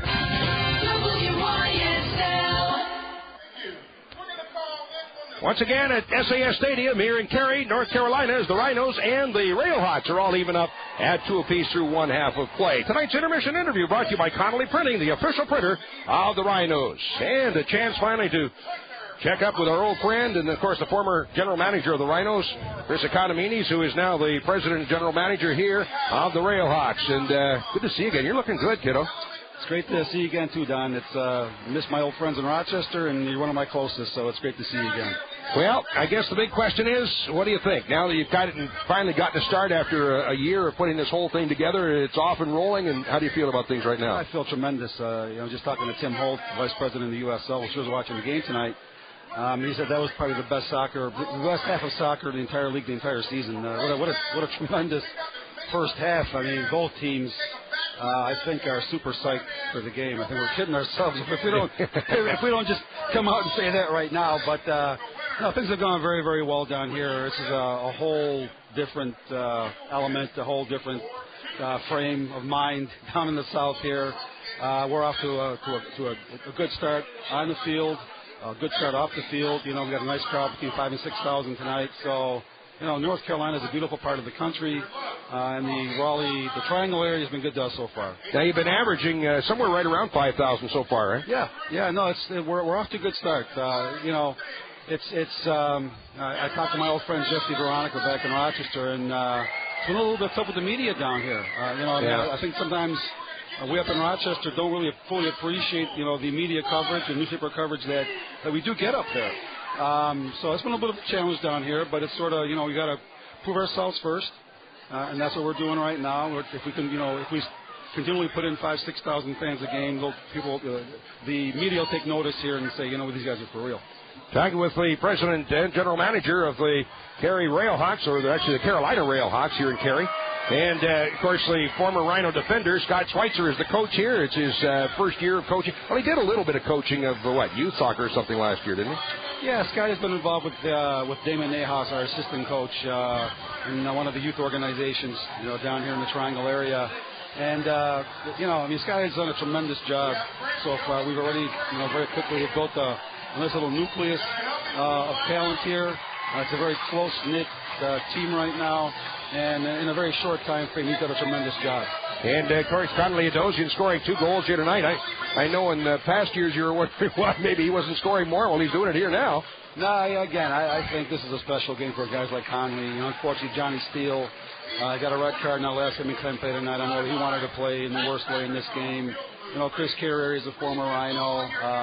Frankie Sanfilippo's obviously been pointing to this game on the schedule. So I think all those guys have a little something added incentive for tonight, and Conley had a great first half. Yeah, we're talking with Chris Economides, general manager here of the Railhawks, continuing the conversation in a moment. Again at the half from Cary, it's the Rhinos 2, the Railhawks 2. This is the Rhinos Broadcast Network. Let me ask you a question. Are you in the market for a used car or truck? Has a dealer ever offered to go to an auction for you? And most dealers don't want you to know about how auctions work. But at Auction Direct, we want you to understand, because that's how we save you thousands of dollars on your next used car or truck purchase. Just stop in and see us. We have hundreds of used cars to choose from on the lot. And if we don't have what you want, we'll go to the auto auction and find it for you. For your next used car purchase, save thousands. Check out AuctionDirect.com or call 742-8000. Here's the latest forecast from the News 10 NBC Weather Lab. For tonight, we'll have clearing skies, a little breeze, noticeably cooler and less humid. Lows in the 50s to near 60. Saturday looks nice, partly sunny. Temperatures in the low to mid-70s. Good weather should last right into Sunday, with plenty of bright skies for Sunday. Temperatures in the middle and upper 70s. Good weather for Monday as well. Mostly sunny, highs near 80. I'm Rich Cornelia on WYSL News, 1040 a.m. They call me the negotiator, and I'm not getting the Sprint Power Pack until I get everything I want. Okay. I want nights starting at 7 p.m. and unlimited mobile-to-mobile calling. That's included. I want extra unlimited calling and text messaging. You can add that. Then my work here is done. Get a calling plan that lets your family talk and text all they want. Plus choose unlimited plan upgrades to fit your family's needs. Sprint. Power up. At Knottnagel Realtors, all fans get that hometown advantage. Find all listings on knottnagel.com, Rochester's favorite real estate website. Or do you want your information quicker? If you have a cell phone with internet access, go to mobile.knottnagel.com. You'll have the MLS in the palm of your hand. Moving can be so stressful. Not with Knottnagel. Every customer has their very own personal services coordinator to assist them with home-related products and services before, during, and after the sale. Knottnagel Client Perks Division saves you time and money. Call any Knottnagel agent or 899-MOVE today. Knottnagel Realtors. Best agents. Best website. Raging Rhinos Soccer on your local sports leader. WIS at SAS Soccer Stadium. Actually, the sign says SAS Stadium. I've seen SAS Soccer Park, and I've seen several different names. Talking with Chris Economides, the president general manager here in Cary. What is the real name? SAS Soccer Park.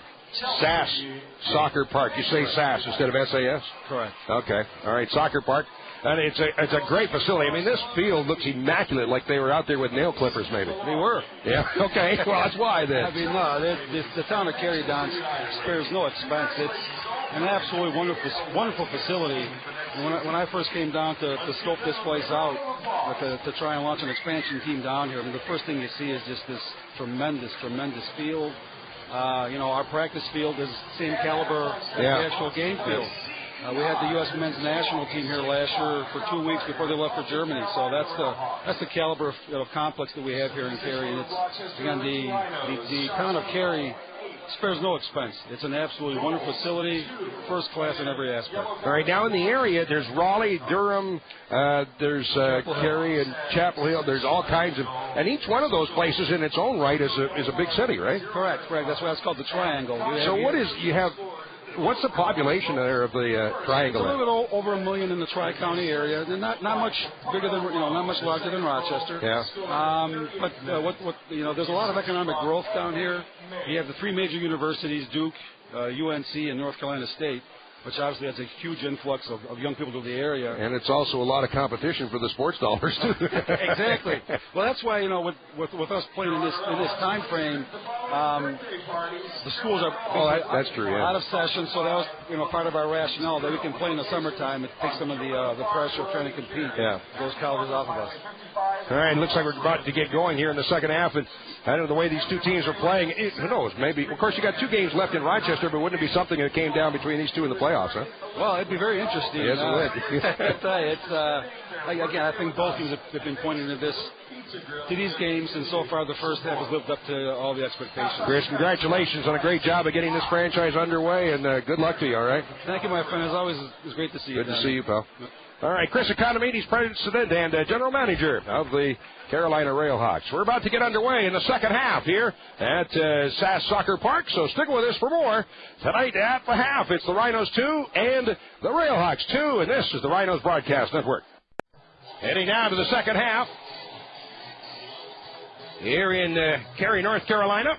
First meeting ever between these two teams, and so far a pretty good half of soccer as each team coming up with 2. So we're all even up and heading now to the second half of play. The Rhinos taking the kickoff. Shooting now at the net to my left.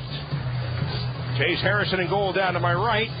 McClellan coming into this game, leading the league with a 0.56 goals against average, a 3-2-4 record for McClellan. 2 substitutions for the Rhinos in the first half. As Shirley Black and Johnny Younger came out, Lyons and Martinez went in. I don't see any further substitutions here as we begin the second half. And from the half, the kick taken by the Rhinos, and Rochester with the ball pushed by Pelguda to the outside of the near wing for Kraft. Drops it toward the middle, spinning around to Ambersley. They'll drop it off down to his 25, and in the middle, taken by Burtz. Rolls it forward to Burns, moving ahead to the 35, now with a long kick up the right wing side, trying to get in behind Martinez, chasing it down to the far corner. Watched closely there by Dombrowski, and spinning side to side, Martinez drawing it to the end line, across down along the 6, and a side heel flick by Delicott, but put it up over top and out of play. So the Rhinos get the first sniff of the net in the start of the second half. Goal kick for the Railhawks. Ball placed to the 6 by McClellan. Lights are on as it darkens here in Cary, and the ball now played through midfield. Out of the far wing, headed up in the air, coming down the midfield line once again as they battle. Worthen and Novak. It's knocked away and out off of Worthen, so a throw in for the Rhinos. Cross midfield, Martinez spins it off up the right wing side. Nobody there, and chasing it back goes Stokes for the Railhawks. He'll chip it ahead. Up into the stands in the far wing, and a throw in for the Rhinos. 30 yards out off the right wing side to be taken on the throw in by Ball. It goes short to Novak. Dropping it back toward midfield. Moving in, Burns. Spinning around, looking to get away from Brightwell. Fast to the outside, Novak. Drops it back at the midfield line for Burtz. On the attack, pulling it forward into Railhawk territory. That's to my left here in the second half. And spinning now away with the ball is Ambersley. Sneaks it through. Give and go. Lines right back to Ambersley in the middle with the right foot. A roller in, but that'll go wide left out over the end line. Missed the left post by a good 3 or 4 yards. So the Rhinos get a shot away again. Carolina Railhawks. And a goal kick for the Railhawks. McClellan placing the ball. Along his 6. We're in the 47th minute. Just starting the second half. Rhinos returning home tomorrow morning. And they'll be hosting the Portland Timbers tomorrow night. Paytech Park, 7:35 kickoff. Rhinos returning home for a bit of a homestand now, finally, after all of this action on the road. Cross midfield, Burns tips it through to Delicott, spinning around, and now on the right wing side, off for ball. Moving it forward, long cross down along the 18, near side Martinez heads it back in front. Lines, however, has run off the ball. Moving in Ambersley once again, but this time it's deflected out, coming down the center circle. However, a whistle to stop play, a foul was called. So the Railhawks will have a free kick from around their own 20, just outside the box. Free kick, Carolina Railhawks. Umbro is a proud sponsor of the U.S. Ball placed actually right on the 18 by McClellan. Umbro produces products designed to enhance the performance of all players. Even at 2 here in the 48th minute. Long kick downfield by McClellan. To the Rochester 35-foot forward, and getting back to get a left foot on it is Novak. Plays it on the near side for Lines as he's tackled off the ball. Goes down hard by Sanfilippo, and the ball rolls out on the near side. A throw in at midfield for the Rhinos. Sanfilippo getting up, rubbing his leg. It's off the Rhinos, so it'll be a throw in to the near side for the Railhawks. Sanfilippo over for the throw in. Talguda gets the left foot on it. Sends it along the near touchline, but it spins out over the line out of play. A throw in at midfield again on the near side for the Railhawks. Here's the throw in up the near side. Mayer now playing the second half. He got cut in the first half and had a headband. Thank you. But in the second half comes out without the headband, so obviously the bleeding has stopped on the side of his head. Pushed out on the far wing for Worthen. He'll draw it toward the middle on a give and go. Spins it to the outside. Back is Novak to step in between Worthen. And just plays it away out of bounds to the far side. It'll be a throw in deep in the far corner for the Railhawks. Carolina throw in. Short to Brightwell. Right back to the outside for Worthen. Now a right footed cross along the 6. However, offside flag was in the air. Offside against the Railhawks. So the Rhinos will have a free kick. From around their own 10. 50th minute, and even at 2. Rochester. Time Warner Cable is a proud sponsor of your Carolina Railhawks. Sponsors of these broadcasts tonight include Phoenix Graphics for all your printing needs. By FoodLink, Abundant Shared. Also brought to you by the Farish Group. The best seat in the house is in your Farish apartment. See them all at Farish.com. Delivered downfield at midfield, knocked down by Burns. Plays it to the outside for Novak. Burns back to the ball, drops it off. First touch ahead, out to midfield. Picked up again in the center circle. Adosian dropping it off of the midfield line. Lowe spins it out on the near side. And cross midfield on the right wing of Sanfilippo. Chips it away up the near wing, and the ball rolling to the end line. It's out over the end line. It'll be a goal kick once again for the Rhinos. Don't forget also Tuesday night, the Rhinos begin their quest for this season's U.S. Open Cup.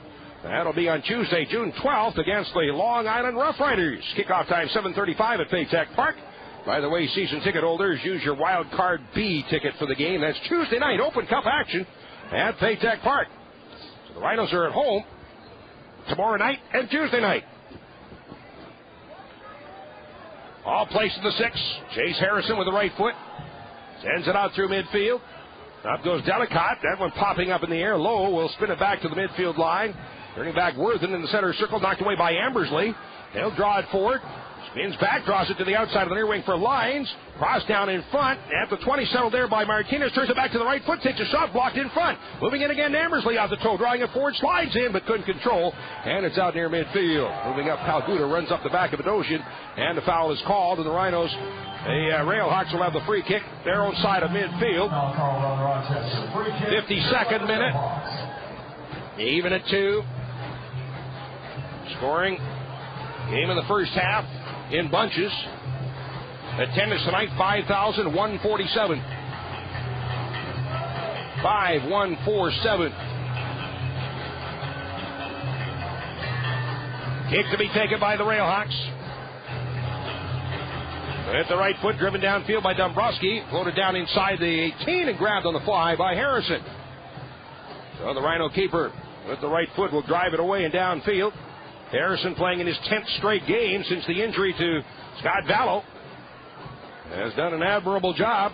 Cross midfield, moving in underneath it. Well, no, there is, once again, Mayer does have the headband back on. And I might have just put it back on. I thought I saw him a moment ago without it. Left-footed out across midfield. As Worthen comes in, is called to the foul, had the studs up, and gets a talking to by the center ref, Tony Russo. Rhinos with the restart from their own 35 in the middle. 53rd minute, even at 2 here in Cary. This is North Carolina. Pass to the outside of the near wing for Kraft. Drawing it forward, moves it around Cary area up the near wing for Lines. Along the near touchline for Martinez. Spins back, sneaks it through. Lines after the ball, won't get to it in time as the Railhawks again put it up into the stands on the near side. Throw in for the Rhinos. Lines hits the throw in from Kraft, right back to Kraft, and drops it to his own side of midfield for Palguda. Pass in the middle on the 35, giving it off to Burtz. As he's challenged by Adosian, they go knee to knee and go down, and Kenny Burtz rolling around.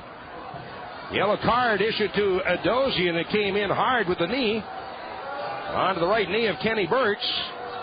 53rd minute. And Burtz grabbing onto the right knee, got stung pretty good on that one. Those are the ones that are very dangerous. Those are almost the career-ending type ones. Adosian charged with the yellow card here in the 54th minute.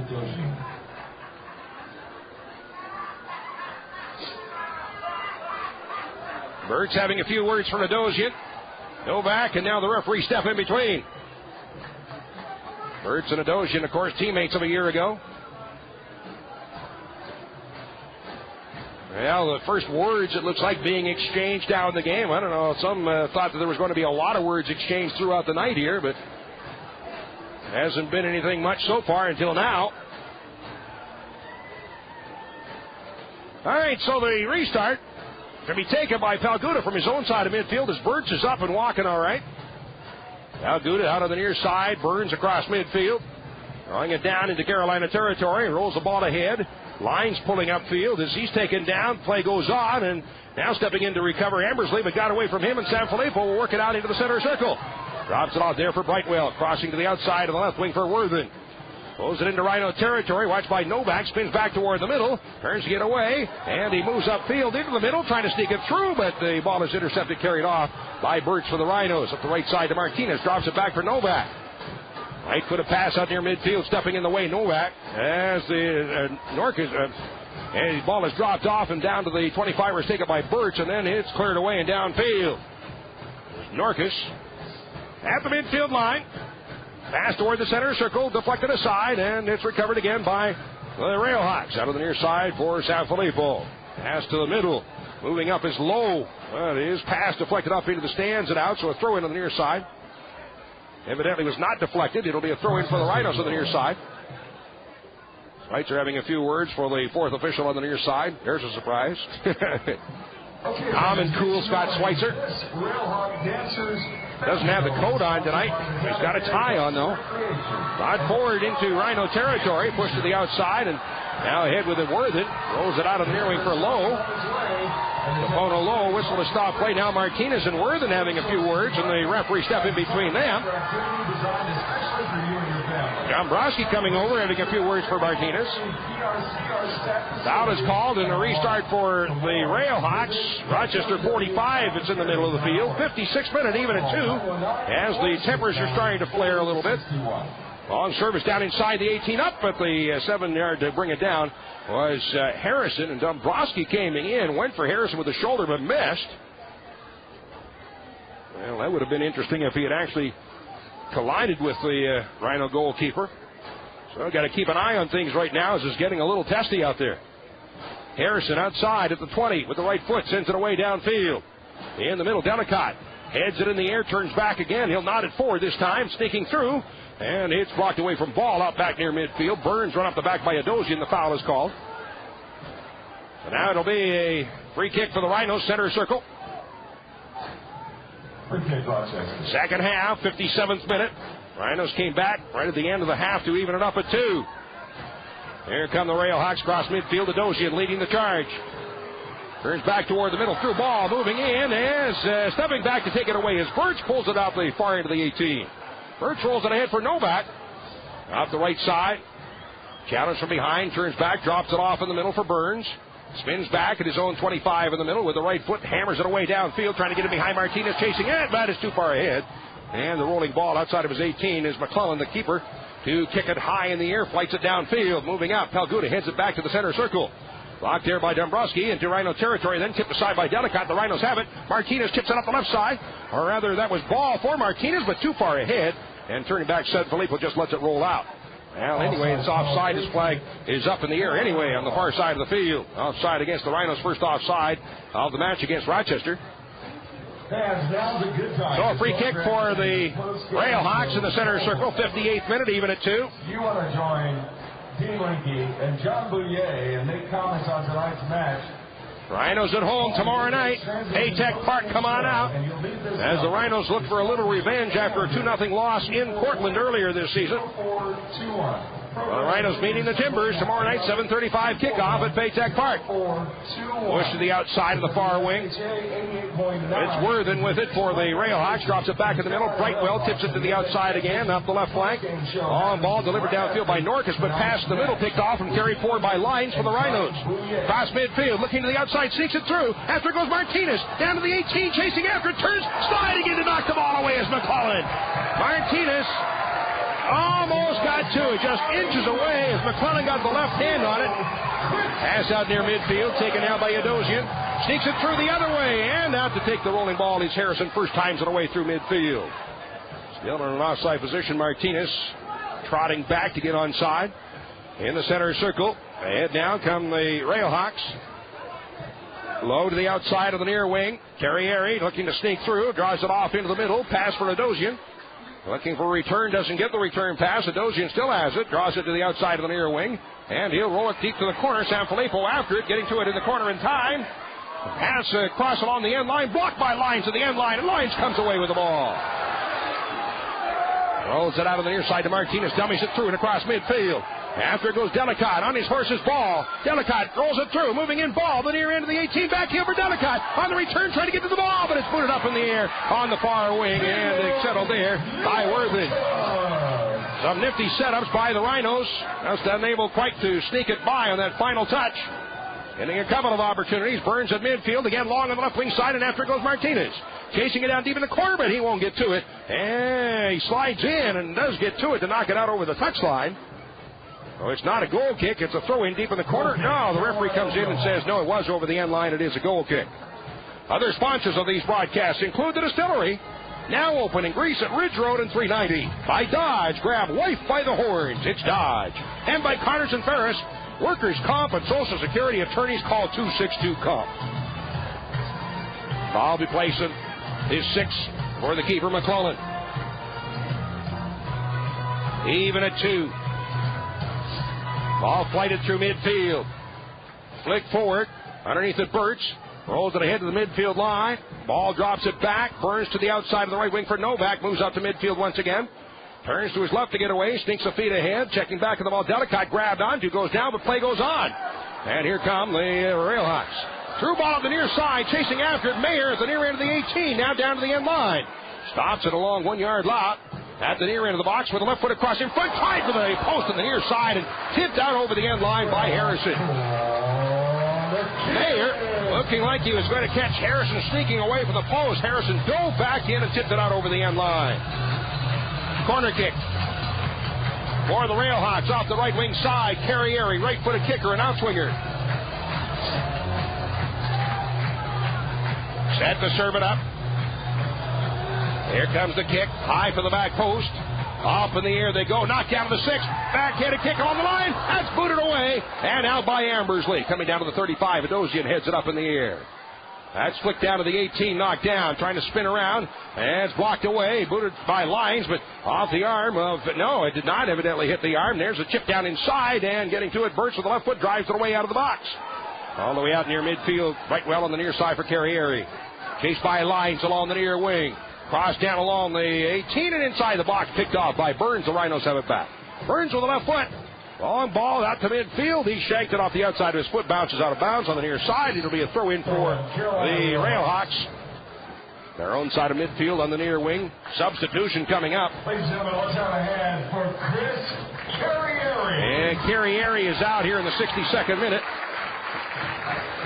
And Fuselier is in.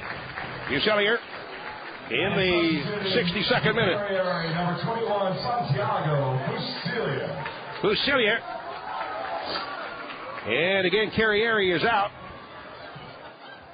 That's the first sub of the game for the Railhawks. Ball in the near wing, and in behind is Mayer, and the offside flag in the air. Harrison out to slide in on the ball, but the offside flag was up as Mayer continued the attack offside against the Railhawks. Free kick for the Rhinos. Harrison pushing it on the near side. Lines with the feet ahead for Ambersley checking back. Drops it off. Kraft on the near side to Ambersley. Left puts it first times it across midfield up the near wing. Getting to it is Martinez. On the near touchline. Tackled away into the stands by Dombrowski. Throw in on the near side for the Rhinos. Lines throwing back near midfield for Kraft. Rolls the ball ahead. Turn to the outside. Ambersley on the left wing for Lines. A feet ahead for Martinez. They'll go deep to the corner. Lines after. Chased by Dombrowski at the end line. Lines looking for the cross out in front. Bouncing out around the 10. Blocked by Ball of the 18. That's knocked down and squirts loose and carried away by Worthen of the Railhawks. Out the left wing side. On service through midfield. Comes out of the near wing. Chased after Kraft blocking Adosian. They can't get to the ball. It's out. Throw in on the near side for the Rhinos. Kraft to take the throw in. Waits for help to come back. Now the throw-in goes short to Burns. Back to the outside for Kraft. Drops it down to his own 25 for Palguda. Throws it off into the middle for Birch.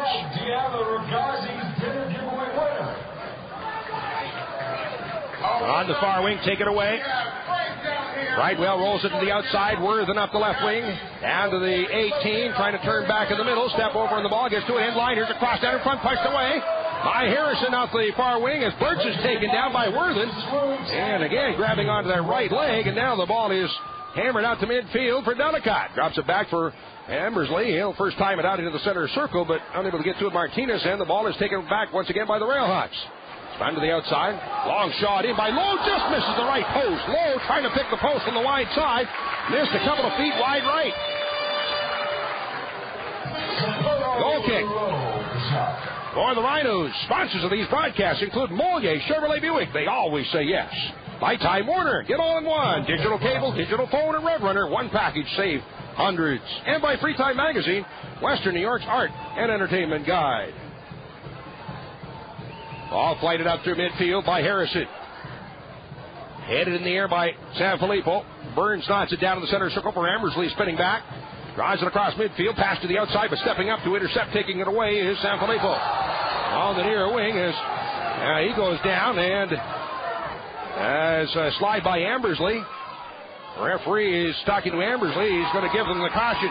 The yellow card for Ambersley on the hard tackle here in the 65th minute.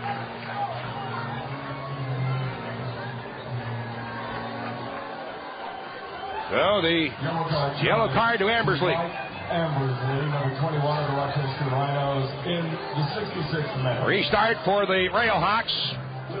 Just across midfield line into Rhino territory on the near side. Lowe will serve it up. Capono Lowe. And it played for Coach Callaway in Syracuse. Lowe with the left foot. Sends it down inside. Up to grab it. Harrison at his 3 is right in on him was Mayer. So the Rhino keeper with the ball. Bounces it a couple of times. He waits for the players to move away and downfield. Rhinos out of here early tomorrow morning to head to Rochester. Get ready for the game tomorrow night at Paytech Park against the Portland Timbers. Back into the center circle, getting the right foot on the Burns. Rolls it to the outside for Ball up the right wing. As he's chased there, spins it ahead in behind Fusilier. And turning back, there's either Norcus, and his ball rolled ahead out to the 18. Is carried away by the Railhawks, driven out across midfield on the far side, flighted into open space and out of bounds to the far side by Dombrowski. 67th minute, even at 2 here in Cary. All the scoring done in the first half. A lot of scoring opportunities for each team. Rochester throw in. Throw in for Novak on the far side. Cross midfield, pushed out on the wing. That one snuck out of bounds on the far side, so now it's turned over to the Railhawks with the throw-in. Out to midfield. Ball knocked down there. Dropped back once again by Brightwell. Into the middle, headed in the air by Delicott, coming down center circle as they go up for the ball. Blocked ahead, and after Martinez on the far wing. Chased behind by Brightwell, who tackles it away, but out of bounds. Throw in on the far side for the Rhinos. 35 yards out off the right wing side. Well, they're down to the 25 now by the time the ball is taken for the throw-in. Headed down inside the box. Pushed away on the far wing once again. In underneath it. Pass down in front, trying to sneak it behind lines, but that's headed away by Sanfilippo. Coming down to the 25 and brought away now by Dombrowski. Pushing into the outside of the near wing. After it, Fusilier turns it to the outside along the near wing and up the right wing. And Sanfilippo to chip it out through midfield. Dodosian chasing after deep in the corner. Burns tracking him down on the near end of the 18. Here's a cross down in front. One hopper picked up, scooped off the line by the goalkeeper, Harrison. He'll volley a high floater downfield. Quickly back goes Dombrowski in underneath it. Chased there by Delicott. He hands it back to the keeper and grabbed the one hop by McClellan. Throws it out on the near side as the Railhawks begin to move upfield. 68th minute. Here at SAS Soccer Stadium and across midfield. Dodosian pushed from behind, knocked down, and Valguda gets away with one there as no foul is called. Line sneaking it through and in behind, but Martinez offside. Or make that ball. After it, the flag is in the air. Offside against the Rhinos. So we have a momentary pause, which gives us an opportunity to pause for station identification. This is the Rhinos Broadcast Network. Raging Rhinos Soccer on your local sports leader. Have on Rochester and live on the web at WYSL1040.com. Ahead by visiting Lunsford and right it through midfield as the ball knocked down. Dodosian tipping it aside. Squirts loose and tackled away by Burns, but however, right to Worthen. His shot is blocked. Comes down to the 18 along the far end of the box is low. Chased out of the box by Birch on the far side has it along the far touchline. Trying to draw it toward the end line. A cross down in front, but hits the outside of the net. So in behind and a goal kick now for the Rhinos. Again, the Rhinos in action tomorrow night. Paytech Park against Portland. Don't forget, U.S. Open Cup activity begins on Tuesday night at Paytech Park as the Rhinos take on the Long Island Rough Riders. That's the next couple of games for the Rhinos coming up tomorrow night. That's Saturday and Tuesday night in Open Cup play. Ball placed to the 6. Harrison with the right foot. Serves it out through midfield. Over top of Delicott is off his back with Stokes and goes down. The foul is called on David Stokes. 6'4", 26-year-old from Virginia. Played for DC United last year. 70th minute now. Rhinos will have a free kick just across the midfield line. Free kick, Rochester. Ambersley settling the ball, placing it to take the kick. He scored Rochester's first goal of the night. The other one was scored by Delicott. Ambersley sends it down inside. That along the 6, headed out by Stokes on the near wing and chased after. Fusilier away with it on the near wing, rolls it out to near midfield for Dodosian. He spins back, has control of the ball, watched by Ambersley, turning toward the middle, off into the center circle, giving it to Mayer, switching to the outside of the left wing and moving out and across midfield. Here come the Railhawks on the left side. Norcus pass to Worthen on the far side. Going down near the end line. Looks for a cross back in front. Turns to the right foot. Sends it down along the 6 and scooped up off the ground by Harrison. Picked it up on the short hop. So the Rhino keeper has the ball. Carolina Back Institute is the official 71st minute, even at 2. Carolina Back Institute. Connolly Dodosian has both of the Railhawks goals. Ball flighted out through midfield. Looked for by Delicott, rolling down to the end line or inside the box, where it's taken now by McClellan. He'll roll it outside the 18 and carried away by the central defender Stokes. Pass ahead for Brightwell. Turns to the outside. Brightwell, having played in England the last many years. To the outside on the left wing. Norcus with it there. With the left foot. Drives it out through midfield into Rhino territory. As the ball sneaks through, Worthen tipping it off in the middle. 30 yards out, looking for the through ball. Ahead, here's a shot in, and it goes wide right. The shot taken by Mayer from 18 yards out. Missed way wide right. As Harrison came out to cut off the angle, but it was so wide, he didn't even get a touch on the ball. Harrison will take the kick from his 6. Umbro and the USF. Together supporting soccer from the grassroots to the pros. 72nd minute, even at 2. Ball placed to the 6. Harrison with the right foot. Flights it out through midfield. Up goes Delicott, but it's headed into Rhino territory. Trying to sneak away with it. Mayer gets spun around, has it 25 yards out, rolls it off to the right for Adosian. Down inside the 18, moving in, his shot for the back post. Hit the post and tipped wide. Adosian off the left post and out over the end line. He missed it by inches. Adosian looking for his third, but just barely misses wide. Oh, that was close. Awful close. Another goal kick for Harrison. 72nd, now 73rd minute. Even at 2. Harrison placing the ball at his 6. As the players move out to near midfield with the right foot, he'll then hammer it away downfield. Delicott upended as he went up for the ball, and then it's half-volley kick across midfield, but a foul was called, and a free kick for the Rhinos center circle across midfield line. Well, this game meaning a lot for both teams. The Railhawks, should they win, they'd be in a tie for second at the moment with the Rhinos. Rochester, should they come up with a victory, could move to the top of the table, surpassing Vancouver. Pass on the near side of the 18. Martinez sneaks it down inside, turns to his right, but couldn't get to it on the backside. And out to pick up the ball off the turf is McClellan. Rolls it ahead. Carried away by Brightwell. Out to the midfield line for Lowe. Turns it to the outside for Worthen on the far side. Back along the line in the middle for Brightwell. Turning back to the outside. Pass ahead into Rhino territory. Now switched down in the middle. Adosian knocks it down from 20 yards out. Turns back to his left. Takes a crack at the ball. And Harrison has it at his 3. Adosian with another shot. Has been very active in the game. Has played an excellent game. Connolly Adosian, the former Rhino, leading the Railhawks coming into tonight with 18 shots, leading also in fouls with 20. And he has added to both those totals here tonight. Of course, adding to his goal total, had 1 coming into tonight, now has 3 as he scored twice. At midfield, Lowe for the Railhawks. Works into the center circle, pushing it to the outside in the far wing for Norcus. Pass on the left wing for Worthen, his feet ahead, but right to Burns. The Rhinos take it back. Pass in the far wing as ball grabbed onto, but gets away from Worthen across midfield, and he's tripped up and taken down. And the foul is called, and a free kick for the Rhinos on the far side of the field, just across midfield. Now a substitution is T-Bone Bonsu. Kenwa Bonsu will be checking in, and Burns will be coming out here in the 75th minute. 75th minute. Burns is out. Bonsu is in.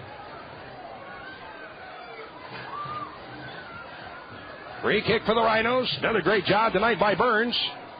Rochester Raging Rhinos. Youngster has started the last 4 games, has played very well in each.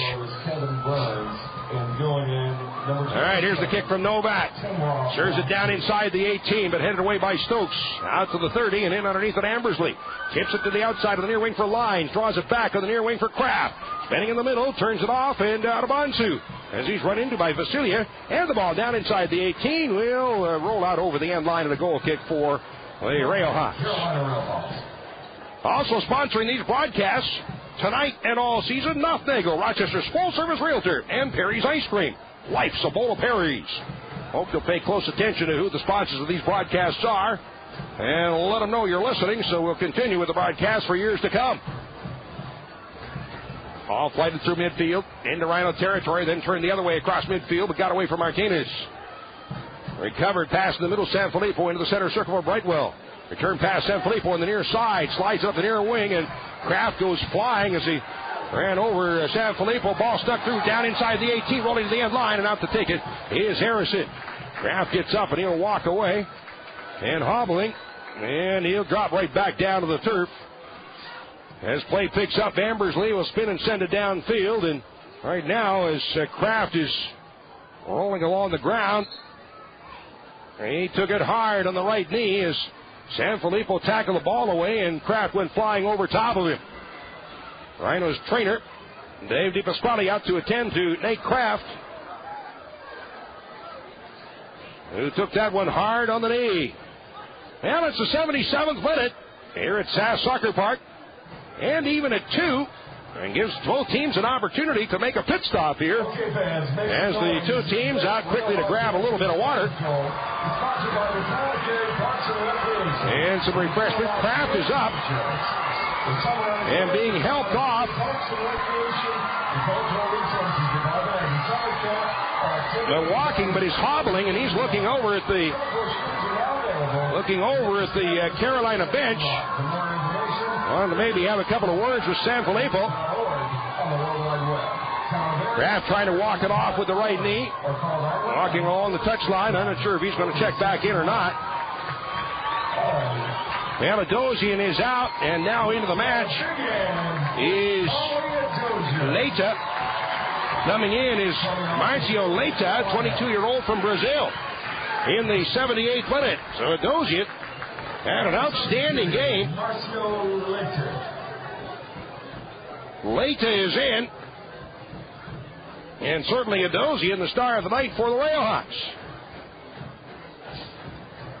Kraft still walking along on the touchline. And he was substituted for as Perry is into the match. Jason Perry is in here in the 78. And Kraft is out. Out near midfield. Perry boots it away downfield. And up into the stands, actually up over the stands and out of play. Throw in on the near side again. Perry steps in, pushing it across midfield, trying to break away. Ambersley settles it off the toe. To the outside, lines along the near touchline. Drawing it down to the 20. Pass in front along the 18, near corner of the box for Perry. Trying to spin it out in front, but he goes down. And the ball tipped aside, carried away by the Railhawks. Upfield on the near wing. Across midfield. Utilier turning it along the midfield line. Sends it off into the center circle. Spinning back, dropped off by Lowe, and there Dombrowski pushing it to the outside of the left wing for Worthen. Off into the middle, taken by Leita, who just came into the match for Adosian, tipped away, and the Rhinos had it momentarily, but blocked away. Down left lane there along the 35, and recovered by Bonsu. The Rhinos have it back. To the outside, Martinez, cross midfield for Delicate. Down to give and go. Martinez up the right wing. After goes Norcus, but Martinez gets to it first. Has it 25 yards out. Draws it down inside the 18. Moving it Delicate to the right. Can't get a shot away. Blocked to the end line, up in the air, and grabbed by McClellan. Well, the Rhinos got it down to about the 3, but the ball popped up in the air. McClellan able to grab it. Out on the near side, carried out to near midfield. Usilier across midfield on the near side as Leita is bumped there by Ambersley, and the ball rolls out.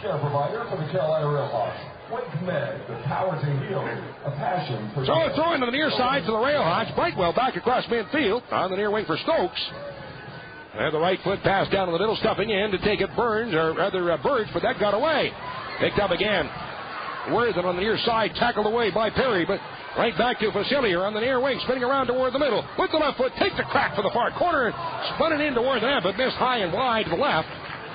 Goal kick for the Rhinos. Unofficially here in the second half, I have 6 shots for the Railhawks and 2 for the Rhinos. That's unofficially here in the second half. I have the Railhawks out shooting the Rhinos 6-2.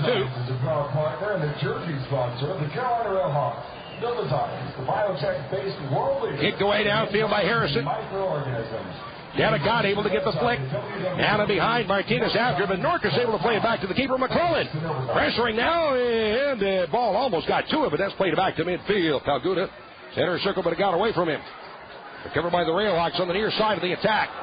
The Rhinos take it away. Ball rolls it down inside. Delicate after, rolling ball, but too far ahead. Down inside the 18, scooped up by McClellan. 81st minute. Now stepping up, Bonsu in the attack. Takes it away momentarily, but it's knocked away. And Leita out at the midfield line has it. Into the center circle. Pulls it ahead across midfield. Turns it up the right wing. Spins back toward the middle. Leita still with it. And tackled momentarily, but Leita gets it right back again. Goes wide to the outside for Worthen on the left wing. His cross in front, but knocked down off of Novak and out over the touchline on the far side. A throw in for the Railhawks. Carolina's made only 2 substitutions so far. The Rhinos have made 4. Bolton and Kramer are still the 2 that are available for substitution. Worthen taken down, and a foul is called on the Rhinos. Free kick for the Railhawks, 15 yards out off the left wing side. 82nd minute, even at 2. All of the scoring in this one done in the first half. Game tightened up considerably here in the second half.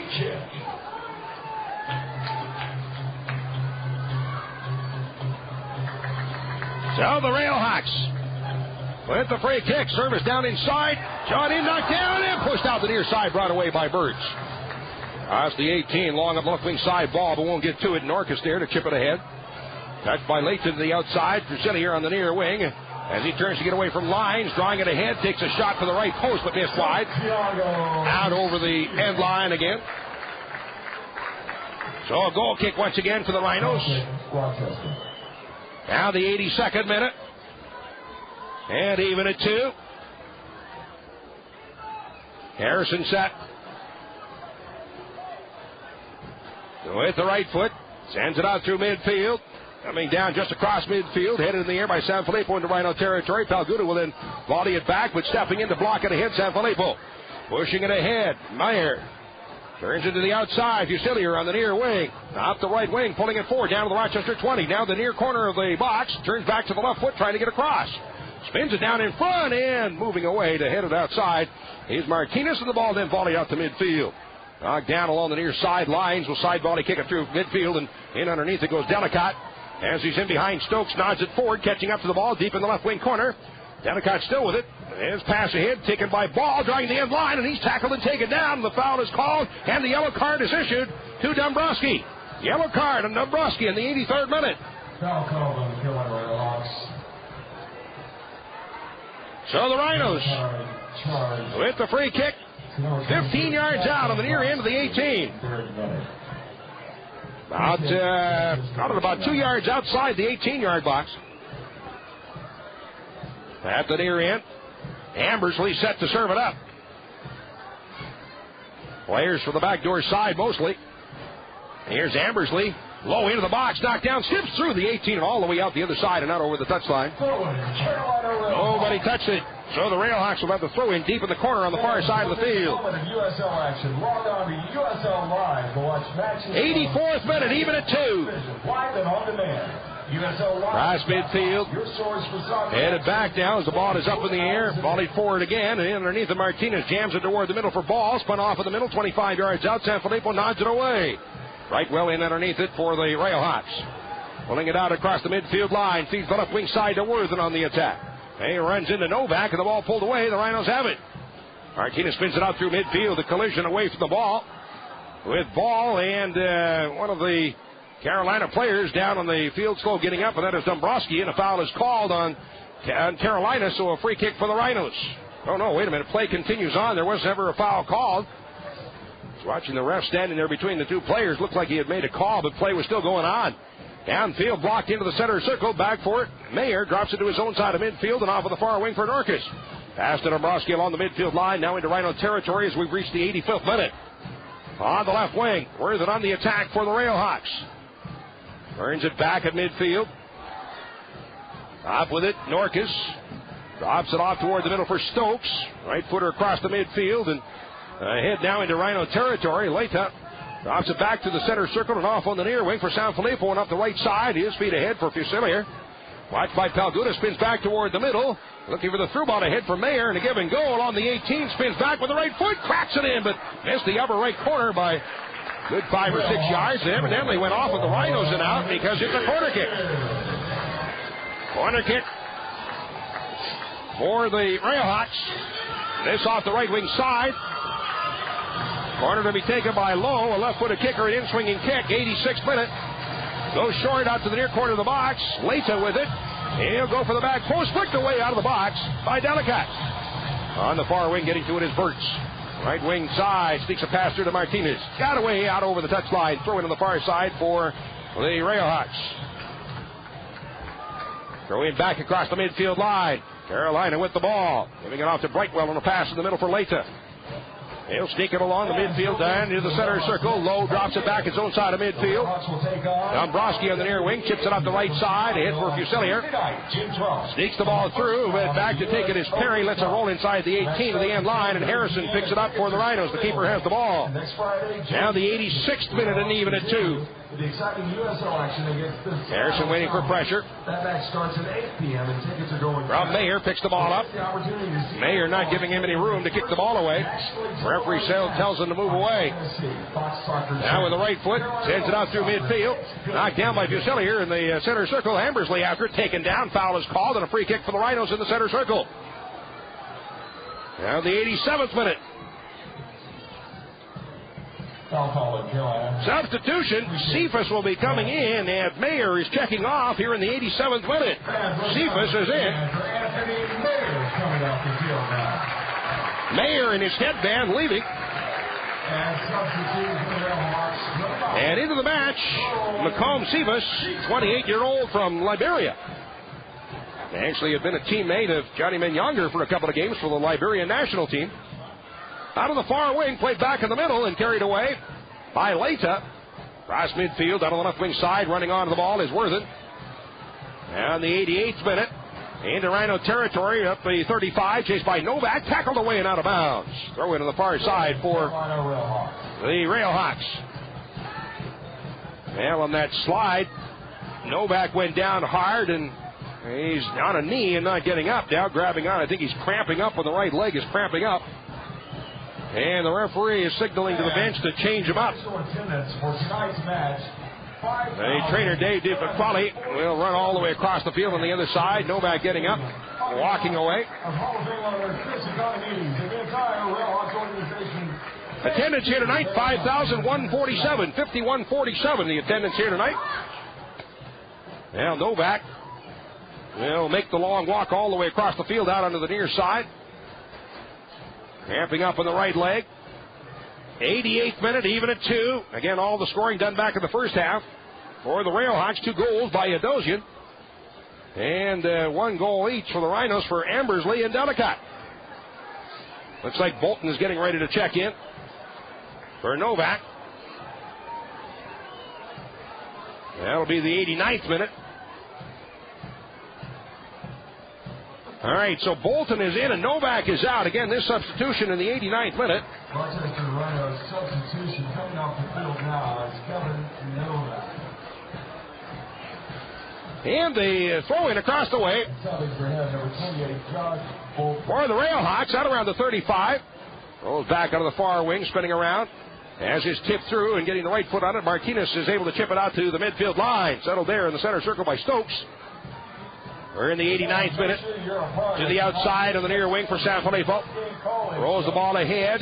Taking it up in the middle is Cephas, turning it to the outside. Fusilier at the near wing in the near corner of the 18, trying to draw it down in front. Ball is knocked down, a shot in wide, not over the end line. The Railhawks looking for a handball call, but don't get the call. So another goal kick for the Rhinos. Harrison setting the ball at the 6th, now the 90th minute. And all even up at 2 apiece. How about Vancouver being upended last night by California? There was a big upset victory for California. Cross midfield. Flick on by Delicott, but knocked down and pushed up in the air and out across midfield into Rhino territory. Bolton, make that Bansu heads it away. Delicott across midfield. That's headed forward by Sanfilippo. And volleyed high in the air by Burtz coming down in the center circle. And underneath it, lines bumped as the ball is knocked away. Now first time downfield by Bansu. After it and the far corner. Those Martinez chasing Norcas. Norcas spins away in the corner with the ball, trying to get away from Martinez. And the ball is controlled by the Railhawks and brought away. As now the clock will stop at 90 and we'll have 3 minutes of stoppage time. Cross midfield, got away from Perry. Cephas on the attack. Perry coming back to challenge. Slows him up with a pass out of the near wing for Fusilier. At the near corner of the 18, moving in, turns to the right, takes a shot in the back post. Missed it out over the end line and a goal kick for the Rhinos. Goal kick for Rochester. We're in stoppage time, 3 minutes of additional. Harrison setting the ball at his 6. First ever meeting between these two teams has been very entertaining, especially the first half as they went end to end. It settled down here in the second half considerably. But still, each team had its opportunities. Ball driven out through midfield, headed in the air, off on the near side. Sanfilippo back and chased there in a battle with ball. It's out of bounds on the near side and a throw in taken by the Railhawks. Quickly Sanfilippo across midfield. Palguda steps in to take it away. Or make that Ambersley. Drops it off for Perry. First times it across midfield. Rolls away, taken down by the Railhawks. Brightwell turning into the outside. Fusilier on the near wing. Looking for the through ball. Sneaks it through and it rolls down to the 18. Rolling ball still as Perry touching it back. Harrison first times it away on the near wing for Ambersley. Spins it to the outside, but unable to get to it. Lines it's out on the throw in quickly on the near side for the Railhawks. Sanfilippo with the throw into Fusilier. Off in the near wing, chase from behind by Lines. Trying to draw it down inside, and Perry gets to it with the right foot, hammers it on the near wing and up into the stands. Another throw in on the near side. A push and a foul is called on the Railhawks. So the Rhinos now will have a foul call on Carolina. Free kick from just outside the near corner of the 18. Stoppage time. Somewhere around a minute and a half or so to go. Harrison placing the ball with the right foot. Delivers downfield. Long ball coming down about 25 out. Flicked out inside by Delicott. It actually hit ball on the backside. Spinning around with it. Nunn makes it through but can't get to it. It's spinning away. Stokes able to play it out on the far wing. Right away by Worthen. Bolton chasing as they both go head first down. And the ball is whistled down and play goes on. No call. Play goes on. Worthen up the left side. Long chip across out to the 6 on the near side. Cephas heads it in, but as he came flying in, headed it up behind the net and out. And the goal kick for the Rhinos. We're in stoppage time. Even at 2. About a minute to go. Ball placed to the 6. By Chase Harrison. With the right foot. He'll send it away and downfield. Underneath it. Headed up in the air. Spinning back for the ball. Lines trying to hit it aside. As he's taken down, and now it's pushed out on the far wing and across midfield. And underneath it, Burt's with the right foot. The whistle blows, and this one is history. First meeting between these two teams ends in a draw. So nothing decided as to which is the better team here this season.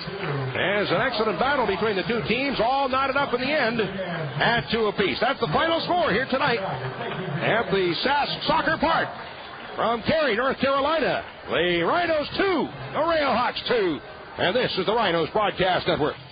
Well, back once again at SAS Soccer Stadium here in Cary, North Carolina, as the first meeting of the year between these two teams, the first meeting ever between these two teams, the Rochester Rhinos and the Carolina Railhawks, has come to an end, and it ended up all even on the night. Excellent game, all the scoring done in the first half, and the defense is shored up in the second half, and it turned out to be a very even matchup between these two. All right, let's run through the scoring in the game first of all. 12th minute was the first goal of the night, and the former Rhino, Connolly Adosian, puts the first ball away the 12th minute as Carolina takes the lead, and this giving the Railhawks a 1-0 lead. Again, 25 yards out off the left wing side. Sends it from the back post down in front. Hit ball, they score! That was Connolly Adosian picking off the head ball at the 6. He does his splits as he heads for the corner on the celebration. And it's Adosian to give the Railhawks a 1-0 lead. Out of the 12th minute, Adosian assisted by Lowe, and Carolina out to a 1-0 lead. The Rhinos then came back and evened up in the 37th minute. A goal was scored by Ambersley, picking up his second of the season. Palguda with the assist, and this one evened the match up at 1 apiece. On the restart back in midfield, Palguda rolls it through to Ambersley in the middle, 25 yards out, turns with the right foot, the shot in, scores! Oh, what a shot! Ambersley picks the upper left corner, spins around from 25, right foot's in upper left corner, just inside the left post, nails the corner of the Rhinos high at 1. What a great shot by Ambersley.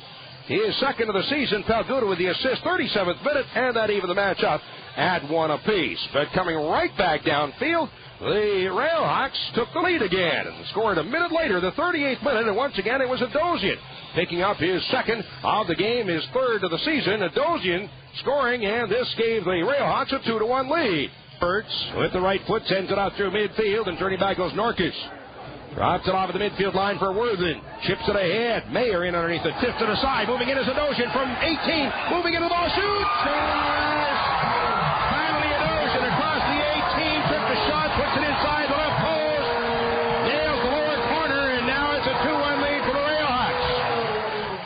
That was scored in the 38th minute. Adosian puts the Railhawks back on top 2-1.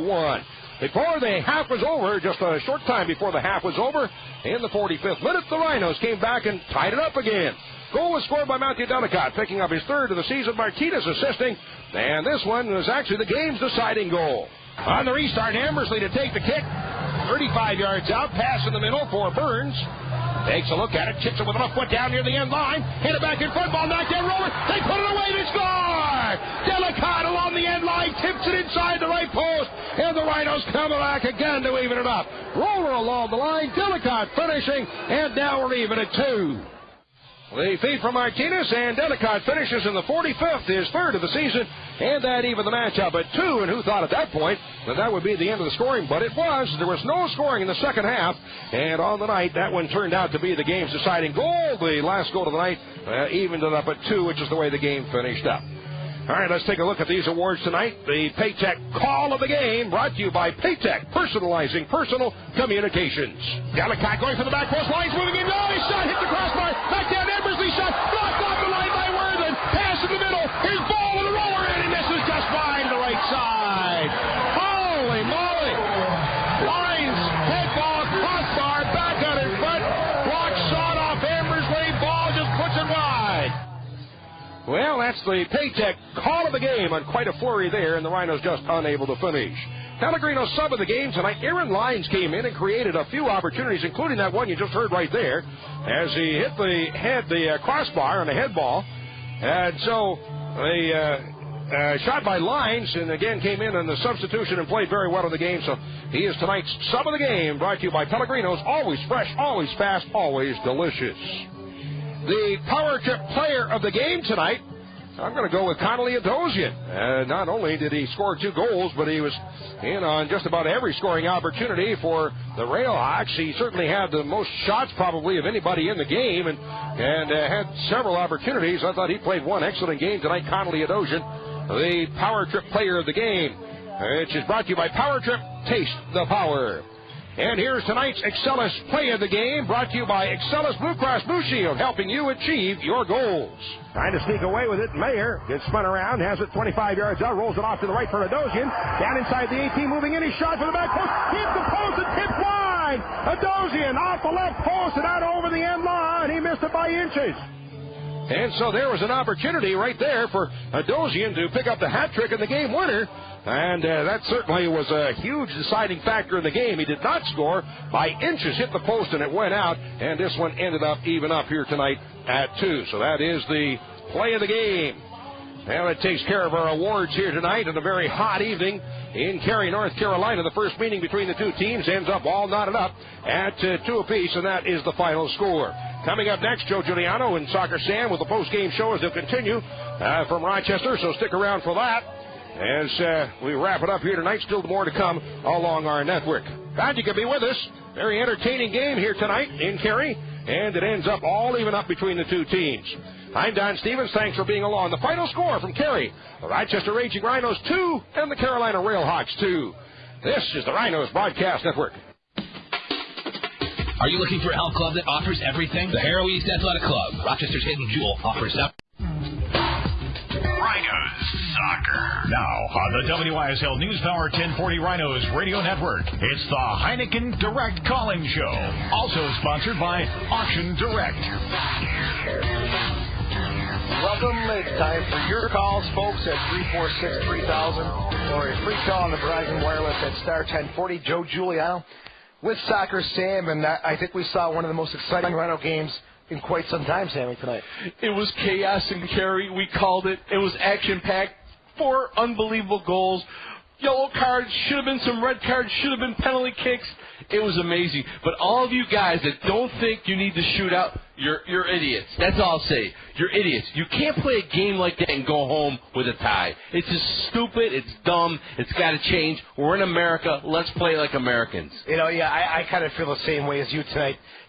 Something was lacking. Both of these teams, there's so much animosity, so much hype. To walk away 2-2, something is not resolved yet. Yeah, you didn't win, you didn't lose. I mean, it's like something's wrong there. The coaches don't even know how to react to each other. It's not like I beat you, I didn't really lose.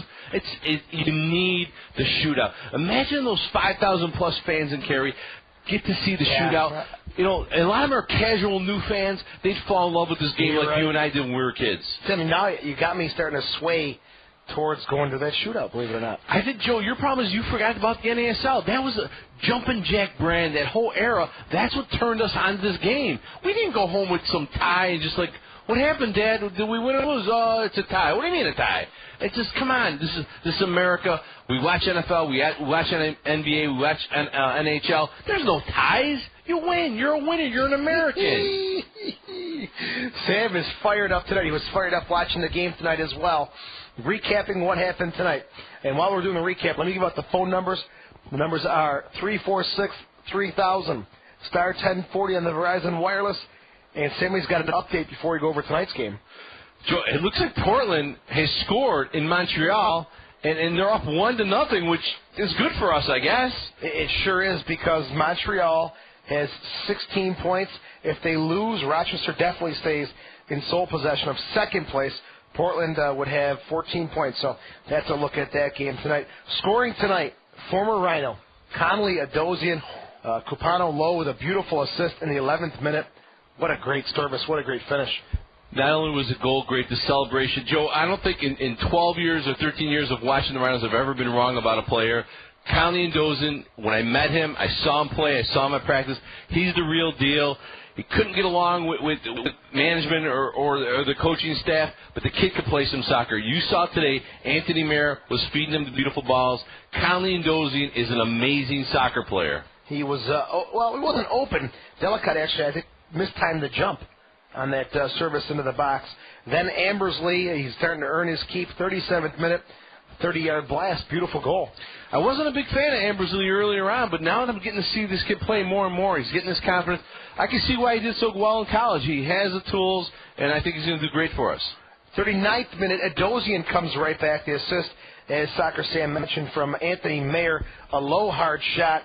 There was a huge defensive gap by the Rhinos in that goal. I mean, Kenny Burch tried to catch up to him, and Adosian runs like he's like not even trying. So I think as a defender, you're kind of like off guard. Oh, I'm going to catch up to it. All of a sudden, he just puts his little jet in, boom, goal.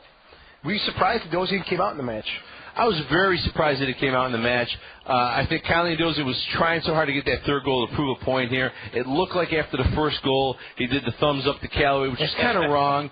I mean, it happens, but you know, he didn't get his fair chance here. A lot of reasons, though. I think he connected himself with the wrong clique when he was here. You can't have cliques on a team. Yeah. He was part of that clique, but going by his talent, he's an amazing player. He shouldn't have came out of the game. Mistake by Scotty Schweitzer, probably one of the only ones in the game. But the guy that came in for him was an amazing player, but you should have had him in with Adosian. There would have been a lot for the Rhinos defense to handle.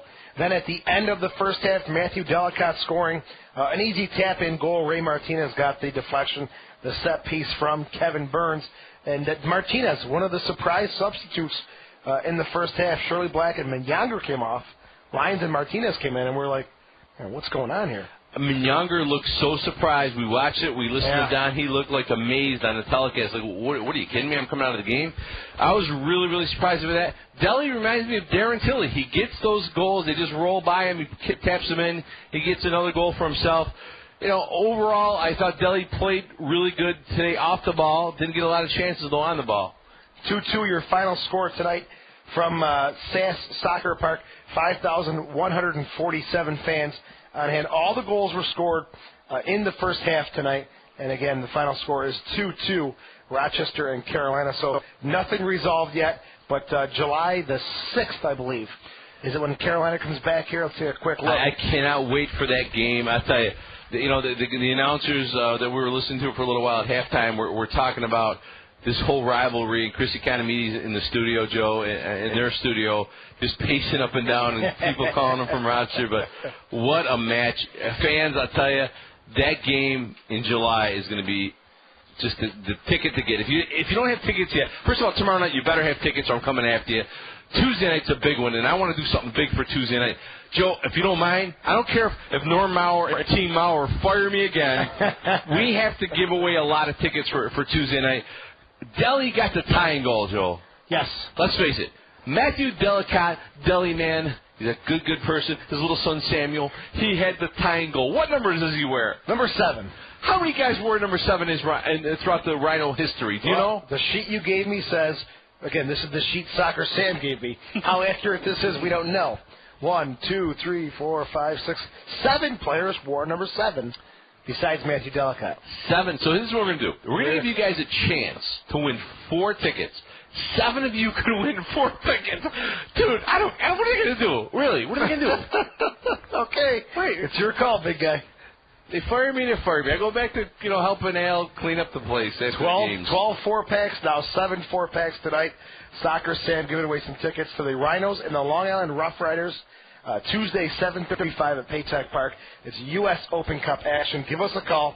Who, besides Matthew Delicott, has worn the number 7 for the Rochester Rhinos? 346-3000, star 1040 on the Verizon Wireless. We will take a break. We'll come back and take your shots at the trivia. This is the Heineken Direct call-in show, driven by Auction Direct on WYSL 1040 AM. Your sports leader. WYSL 1040 AM. Hi, this is Joe Giuliano, the radio color commentator for the Rochester Raging Rhinos and the host of the Soccer Report radio show. Join us every Tuesday evening at 6:30 p.m. for the Soccer Report. Tune into the Soccer Report with Joe Giuliano every Tuesday evening at 6:30, presented by Joseph Neary Chevrolet Pontiac and the Joseph Neary Auto Outlets in Lakeville, Newark, and Webster. WYSL. Hey, it's the Tulio here, and if you're looking for a different car buying experience, you need to go to Mollier Chevy Buick. There you can relax, have a hot cup of fresh coffee, and talk sports with the guys. And trust me, you can have fun at a car dealership. Mollier offers lifetime oil changes, lifetime car washes, evening service hours, and loaner cars. And right now, there's an incredible selection of great cars and trucks. The guys at Mollier are the truck specialists. You can also find everything online at Mollier.com. Mollier Chevy Buick, 10 minutes from Monroe Avenue in Pittsburgh, a short drive down Clover Street in Honeywood Falls. What's that sound? That's the sound of customers laughing at your employees' outdated uniforms. If you don't think that sound is important, think about this. Your uniforms may have looked good in the 80s, but then again, so did parachute pants. Sounds like you need Cintas. Call 1-800-CINTAS-1 for everything you need to make a lasting impression on your customers, like first aid supplies, floor mats, restroom supplies, and restocking. And, of course, uniform design and sales. Call 1-800-CINTAS-1 today.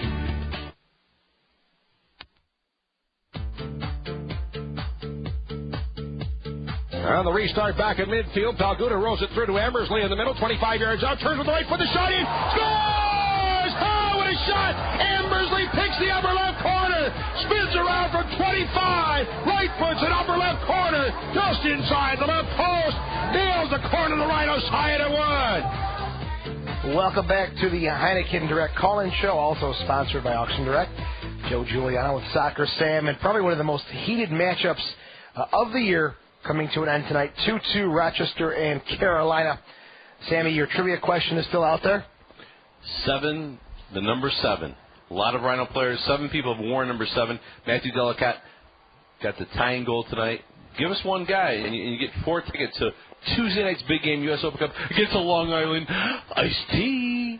Remember that team? Rough Riders. The Rough Riders. Yeah. Back to Rochester again, where they've had some nasty experiences. We'll see what happens. The number is 346-3000. Let's go to the phones. And Michael from Rochester, good evening. Hi. I could only listen on the radio tonight, but I couldn't. My computer's not working. But it seemed like an exciting game, and just glad we got out of there with the point. Mike, it was one of the best games I've seen in a few years, USL games. It was this action-packed, up and down, full force, and a couple little surprises. I think Frankie Sanfilippo, because he's such an emotional player, he wasn't really in the game much, Joe. Not at all. Not at all. I didn't hear Carrieri's name a lot either. Was he much of a factor? He wasn't doing a lot, but when he came off the field, he obviously threw his jersey down and was pretty upset, as expected from a goal scorer kind of person. He didn't do a real lot. Colleen Dozian was the host show tonight, and Anthony Mayer, in my opinion, up top.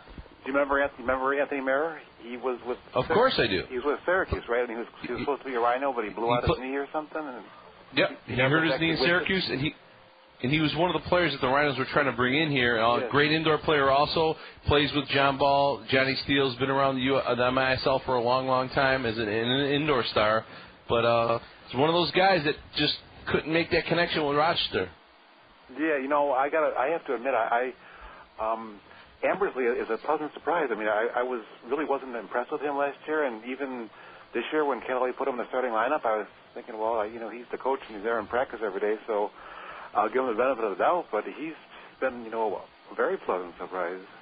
Mike, you missed a wonderful strike by Mike Ambersley. It was a 30-yard blast with his right foot. Wow. I mean, talk about a guy producing. It's too bad you didn't get to see it. Probably the goal of the week they were saying on USL Live. Goal? Deli's goal was just a tap-in. Yeah. It was Burns with a free kick. Teddy Burt's headed it, and then it kind of was deflected off of Martinez right in front of the goal, and Deli just easily tapped it in. Right place, right time. That combination up front is working for us, so I think we should just stick with it. Was Diallo on the trip? I'm not sure. I didn't see him on the bench. I didn't see him on the bench. No, he was not on the trip. We're hearing from our producer, Nick. That's crazy. I mean, they have to fly out tonight, right, and be back here tomorrow? I was asking Sam that. Are they busing or flying back tonight? I believe they're flying out first thing tomorrow morning, first flight out. It's not a long flight, so they'll be fine. I mean, you rest on the plane, you relax, it'll be fine. And Portland right now is having a heck of a match against Montreal, 88th minute. Portland is up 1-0. So both teams that are playing tomorrow night, Portland gets to bus here, so the flight kind of helps you a little bit, but I'd rather be on a plane than a bus. Oh, yeah. No doubt about that. It's just kind of crazy, though. I mean, even Friday and Saturday Friday and Sunday would be better than Friday and Saturday. We don't make the schedules. We don't get it either. But, hey, that's what they do. I think it's to save expenses for teams like Portland. Now that, basically they only have to pay their players for that weekend. They're back home Sunday. And a lot of those guys go to work Monday morning. Well, that's got to be fun. Yeah, nice life, huh? Michael, anything else? I guess in the trivia? Sure, number 7, besides Matthew Delicott. I'm kind of going between two players here, but I'll say Mike Kerms. Not correct, but a good guess. Oh. Yeah, Michael Kerms did not wear number 7. I believe he wore number 12 for a long time. Flip throw specialist, Michael Kerms. Thank you so much, though, for your call. Second game in a row. We really, really appreciate it. Thank you, Michael. We appreciate your time today here on the Heineken Direct Call-In Show. The number is 346-3000. Let's go back to the phones, and I believe we have Barb from Rochester joining us tonight. Hi, Barb. Hi. How are you? Good. Did you get a chance to watch the game on the USL Live? No, I listened to it on the radio. You missed an exciting video, but you caught the audio part of it. Right, I caught the audio part. So what's going on tonight? What are your thoughts? The game. Yeah, it was very good. I wanted to guess the trivia. Number 7, besides Matthew Delicott, who wore the number 7, Barb? Nate Delicott. Yeah. Nate the Snake Delicott from Seattle. Best friends with Craig Demon, another great person. And Barb won and hung up. She got so excited. Barb, you still there? Okay. Call back, Barb. Nate Delicott is correct. Yep, and she gets 4 tickets to Tuesday night's big game. 4 tickets. Can't wait for that game. First round of the U.S. Open Cup. I think we can win it all this year. I think with the momentum and with Paytech Park, a lot of these teams are going to want a venue that we control the venue now. There's no schedule problems with the Red Wings and stuff.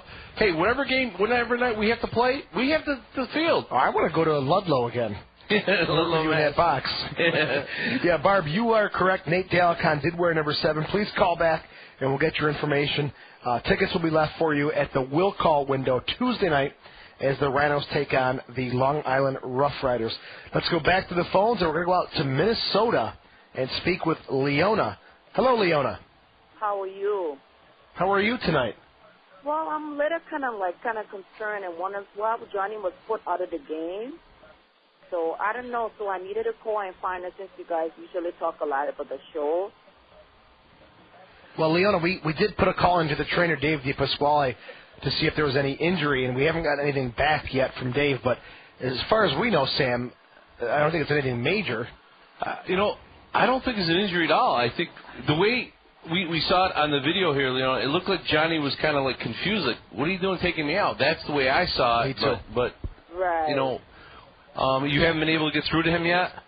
No, I think the coach usually talks to him first before they kind of come out and then call the family and stuff like that. Because he's really having a good season, and most of the time, when they start putting out of the game and stuff like that, I don't know, he starts to get kind of discouraged and stuff like that. Well, we were it could be concerned around, finding what's going on. Well, keep on listening. We're going to try to find out during the breaks. I got the trainer's number. He knows that whenever somebody comes out injured, we're going to call him from now on. Now, I take it you are Johnny's wife. That's right, I am. Now, you guys met on the airplane. Johnny told me the whole story. That's a love story. That's beautiful. Yes, he's right. He told me that you guys kind of met each other on a plane, and then you happened to fly back on the same flight, and kind of put the moves on, trying to get to know you. And next thing you know, two children, happily married, beautiful. Yep, that's right. Happily married. It's so hard when he's away, but that's his job. I met him. He was traveling, playing for his national team. So, yep, I have to accept and live by it, but it's pretty hard.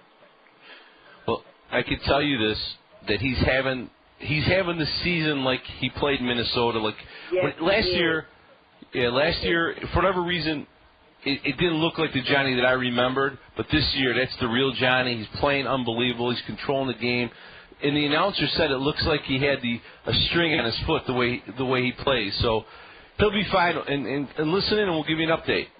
Yeah, because, we were just a little concerned. He has been so blessed. Nothing has really happened to him.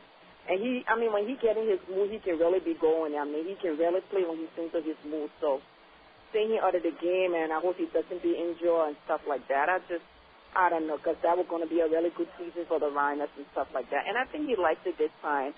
It was his first year. He had a chance to kind of cope with the players and stuff. So he was kind of, he's kind of pretty relaxed right now and stuff like that. So we will see. I just hope nothing's wrong with him, and then I'm happy Matthew Della got back and shit. Because I'm really like the Matthew fan. He really is a good player and stuff like that. So that's kind of good. Matthew back in his gear and he's going now. I'm really happy about that. So when the Rhinos come to Minnesota, you going to bring like Johnny's team that he coached in high school and bring all those fans? That's right. As I speak to you now, we always watching it. Listening to the game. We always do. Midnight, we all come together like a camp whenever there's Rochester playing. So that's pretty good. You guys got it on the net, because the USL is not really clear. It always kind of click and stop, and stuff like that. So, yeah. The listening to it on the Internet is pretty good. So we all come kind of camp together and kind of listen to the game and stuff like that. So we're just a little down. But, Matthew's cool, so that brings everybody up because I did talk a lot about Matthew to them. So that's kind of good. They like Matthew, So that was good. He's cool. Well, listen, when you come to Rochester, we want to have you live on our post-game show, and we'll talk some soccer and talk about a little bit. I like doing a little bit more of the family stuff. Talk about, what Johnny does when he's not playing soccer, what his hobbies are, and if he makes you crazy around the house. Let's talk a little. When he's not playing soccer in the winter, he's training every day. I tell you, early morning, he's up running in the snow. He has to weigh his 140 all the time. Oh, gosh. 140 all the time. He's for real. Well, we will try to find out. I'm sure. Don't get concerned. I'm almost positive it's not an injury because he looked very surprised to come off. So don't get concerned. We'll find out for you and keep listening. Okay. Thank you, Leona from Minnesota, calling us tonight. Trivia is still out there, folks. Who else besides Matthew Delicon has worn the number 7 jersey for the Rochester Raging Rhinos? Nate Delicon was already taken. You've got a chance to win 4 packs to the Rhinos against the Long Island Rough Riders, 7:35. It's U.S. Open Cup action on Tuesday, the 12th, at Paytech Park. And one thing I was kind of surprised about listening to Don's post-game wrap-up, player of the game, Connolly Adozian. I don't think he's ever given an opposing player of the game. That's how impressive he looked on it. He was just on fire. He really needed to prove something here. We had him on the post-game show, that one game, Joe, when he went up for the header. Oh, I couldn't believe he said what he said. And he basically said, and basically I was just trying to get him to say the truth. Because let's face it, any time a forward's up in the air. Sam, there's the truth, and then there's the truth.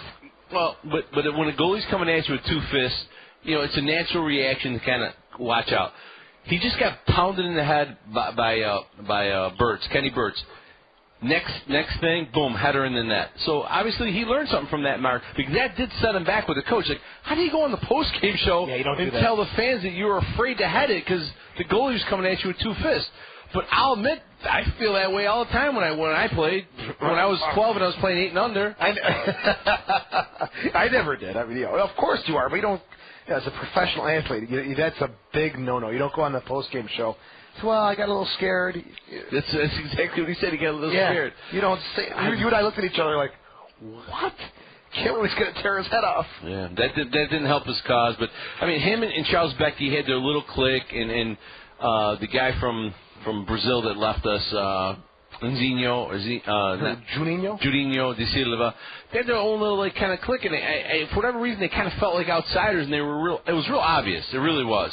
And sometimes, I learned so much the last few years traveling with the team that a lot of times what you see on the field and who's playing and who's starting, it's not just about their abilities. It's how they act off the field. And just like a good boss or good manager, if you got employees that don't say hello to you, goodbye to you, thank you, have a great night. You're like, well, what's wrong with you?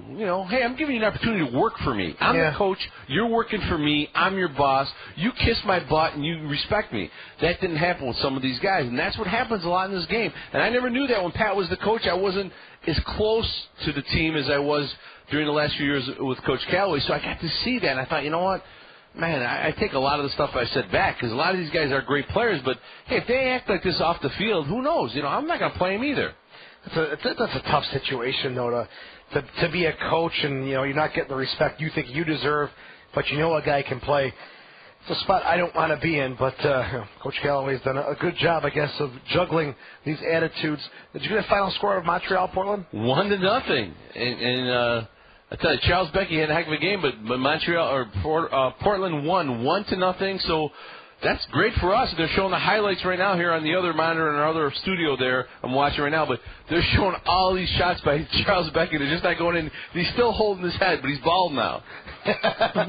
So Portland now has 14 points. The Rhinos are in sole possession of second place. What does this mean for tomorrow night? Does Portland come into Paytech Park now, a team riding very high on emotion? Joe, one thing that we have to say to Leona, Johnny's wife, you said it, I think. Maybe he's trying to save him for tomorrow night, thinking that this game, tomorrow is just as big, and let me save some of my midfield guns. We're going to find out in the next break about what's going on with Johnny. But I think Portland's going to come in here. Chris Bagley, that's the guy I'm worried about. Again, he was given an opportunity here. When you leave as a Rhino, you're upset. You were part of the best team in professional soccer. No doubt. They booted you out. You want to prove something here. Just like Conley did tonight, you're going to see Chris Bagley throw on fire. I think the Rhinos win tomorrow night 4-5-0. Here we go again. No shootouts. Here we go again. 4-5-0. Just like last week when they ended up winning 1-0. Whatever. My math, it's just different. We'll leave it at that. Let's take a break. And Leona, if you're listening, we'll try to get an update for you on Johnny. I'm sure, again, it's nothing major. You are listening to the Heineken Direct call-in show, driven by Auction Direct on WYSL 1040 AM. Raging Rhinos Soccer on your local sports leader. Ham on Rochester and live on the web at WYSL1040.com. Health Source Chiropractic, your partners in complete health. Dr. Donald Dudley, certified chiropractic sports practitioner, is the team chiropractor for the Rochester Rhinos and Rattlers and is the official chiropractor for the Rochester Sports Group. Patients are now being accepted at 90 Erie Canal Drive in Greece in the Canal Ponds Medical Complex.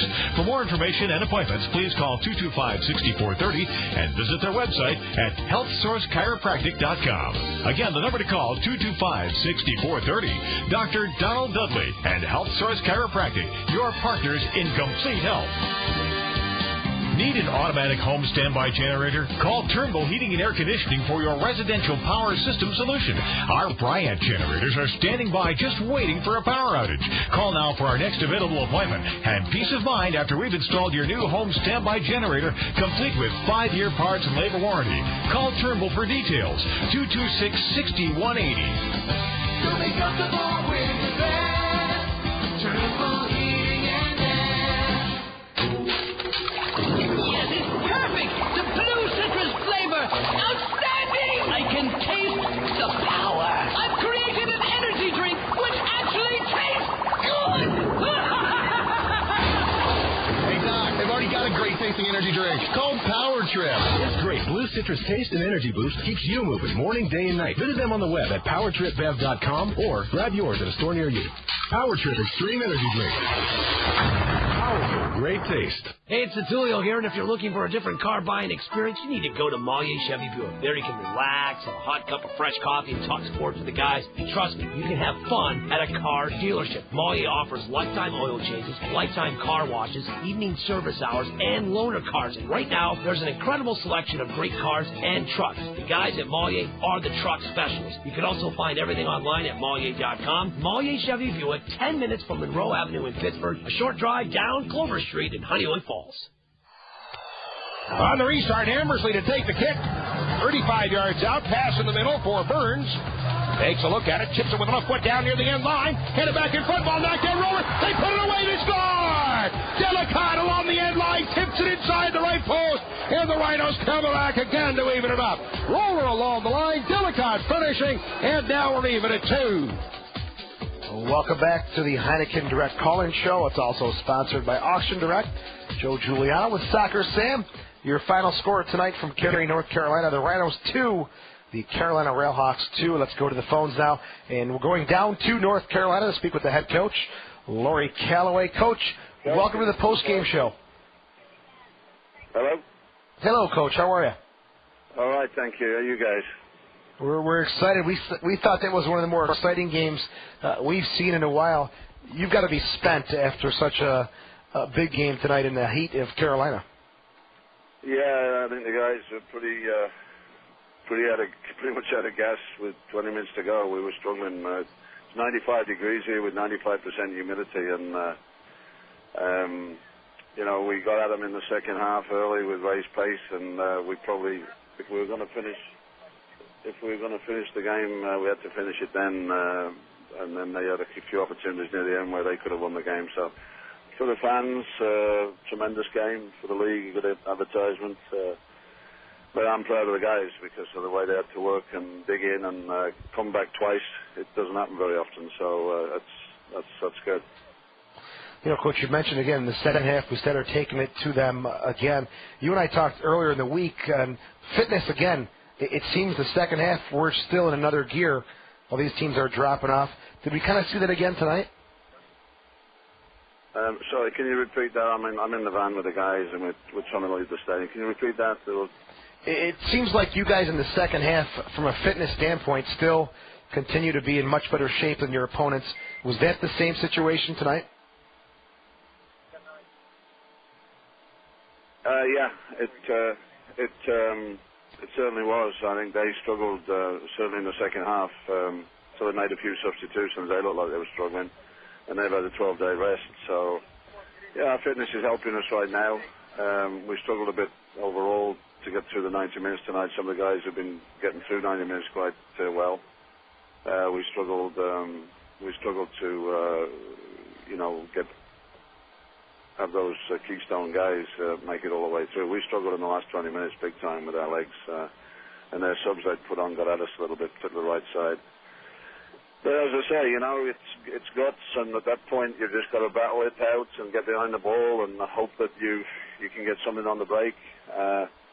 I thought we hurt them really badly at the beginning of the second half, and weren't quite able to put it away. Coach, the announcers were a bit surprised that there was 2 substitutions in the first half. Manyanger came off. Was it a tactical adjustment or was he injured? What was the situation there? No, it was a tactical adjustment. We were struggling in midfield, and we felt we had to make some adjustments there. And as it turned out, they worked for us. Although we obviously would have liked to have completed it with a win, but. We limited to them to opportunities in the first part of the second half, and as I say, when we got tired, they got at us a little bit with their substitutions. Coach, tomorrow night Portland comes into town. A big victory tonight for them in Montreal, 1-0. How's the team look? Is there anybody beat up or in trouble tomorrow to play or start? We got 1 or 2 knocks, Sammy. You have to excuse me. I'm sort of driving and I'm trying to find my way out of the park here. We got one or two guys beat up, so we'll assess that tomorrow morning when we get, when we get to the airport and find out how guys are doing. I think they're mainly bumps and bruises. Nate Kraft maybe struggling, and we'll just have to see what the situation is when we get to probably lunchtime tomorrow. When we get back in, we're back in late morning, so we'll have to leave it till then to find out who can go and who can't. All right, Coach, last question. Just curious, the emotions, sidelines, Scotty Schweitzer, ex-players, both sides. How was it down there?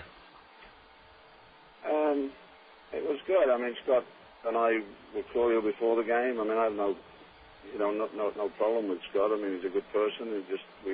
I've been vocal about the fact that I think he was got at, and the timing of his retirement was very bad for us.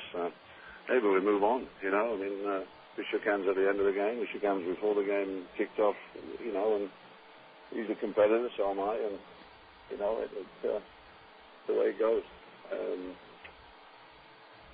Some of the other guys obviously wanted to do well against us. There was some emotions there. I thought the players handled both teams handled their emotions pretty well. There was an incident at the end where I went to shake hands with Connolly, and he told me, I can't tell you what he told me. So, I thought that showed a lack of class. But Frankie and I shook hands and hugged and wished each other all the best. So I mean, it's all you've got to leave that to the league and the management to try and sort out. I mean. The coaches and players, and yes, there's some added incentive there to do well against people, and Connolly's done that tonight. Except it didn't win. I think where he needed to do well tonight was score the winning goal. Instead, he came off. I have no regrets about letting him go. Coach, 2-2, a fair result, I thought, overall. We'll see you guys tomorrow night, Paytech Park against Portland. Hope you find yourself out of the stadium parking lot there. Good luck. Okay, we're out now. We're on our way, so thanks very much, guys, and I'll see you tomorrow. Take care. All right, Coach, finally fighting his way out of the parking lot in Cary. The final score was 2-2 tonight, and some key words there at the end. He said he was right to let him go. Wow. Dozian. Yeah, no, classless, I guess. When guy comes over to shake your hand, you tell him to go. You know what he probably said.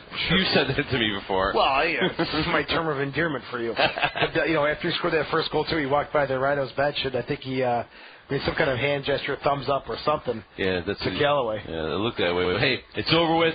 Tomorrow's Portland. It's big. Your fans, this team needs this victory tomorrow night against Portland. You better be there. 7:35. Paytech Park, 454 kick. Call Norm Maurer and Team Maurer. But we are giving away tickets tonight, Joey, for Tuesday night's U.S. Open Cup game.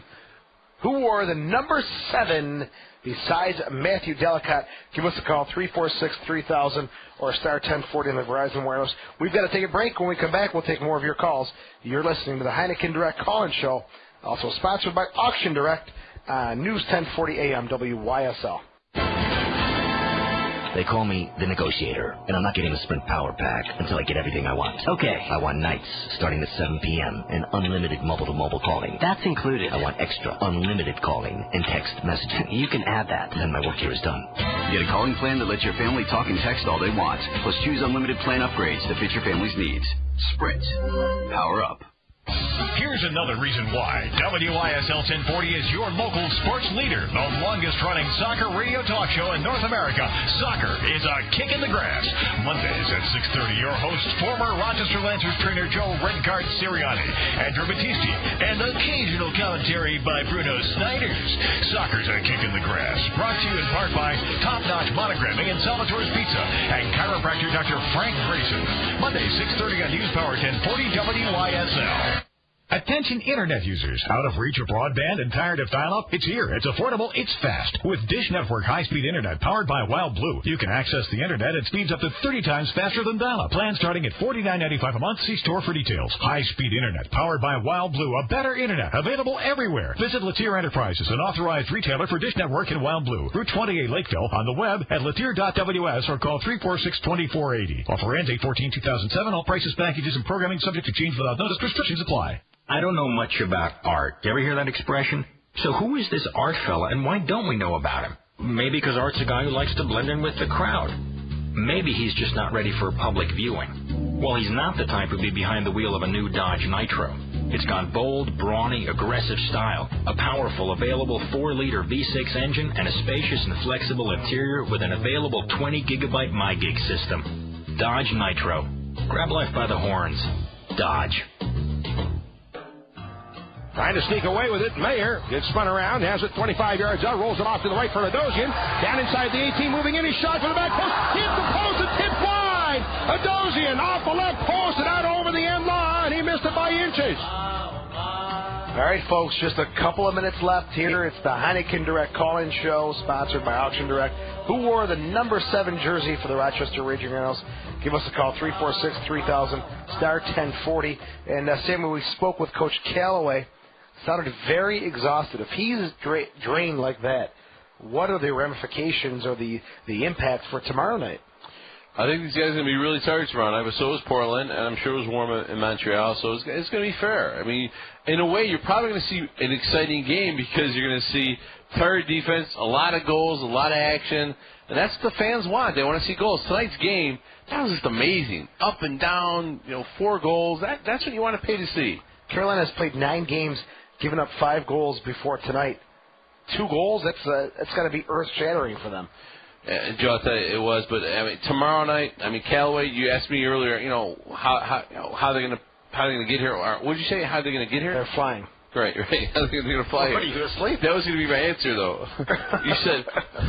you said something to the effect of how they're gonna get there tomorrow. Paytech. How are they getting back to Rochester? Yeah, they're gonna fly.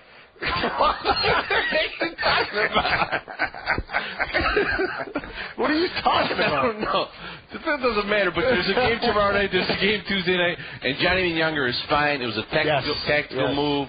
They probably were just guarding him. They probably had 2 guys on him, and Johnny's wife's concerned, but they probably had 2 guys on him. And Callaway said, you know what? They know Johnny Younger, the 2 guys are guarding him because they played in the league before.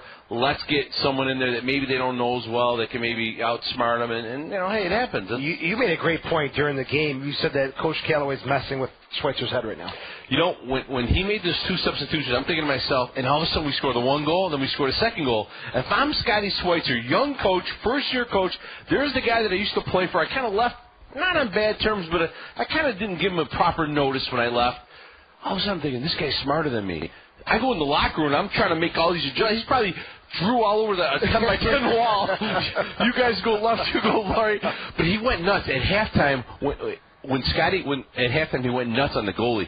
On Ambersley goal, he was way out, and on Deli's goal, he should have not given up the rebound. He went nuts on him. I love seeing that, baby. This guy just went right in his face. That's you're supposed to motivate these guys. Said, hey, you gave up 2 goals, punk. I'll sell you tomorrow. I'll trade you.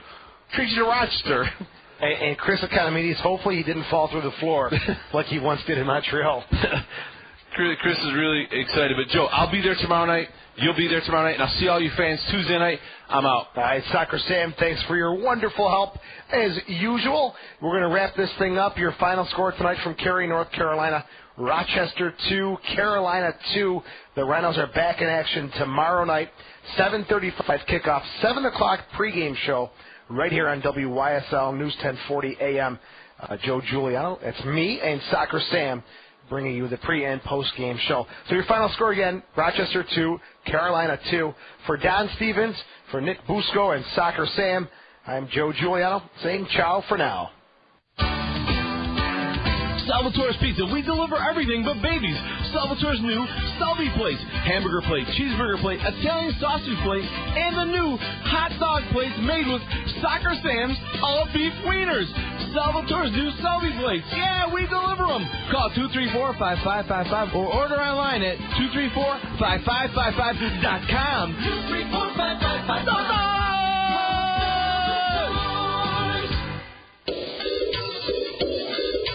And we're getting a picture on the TV. Rhinos Soccer. You've been listening to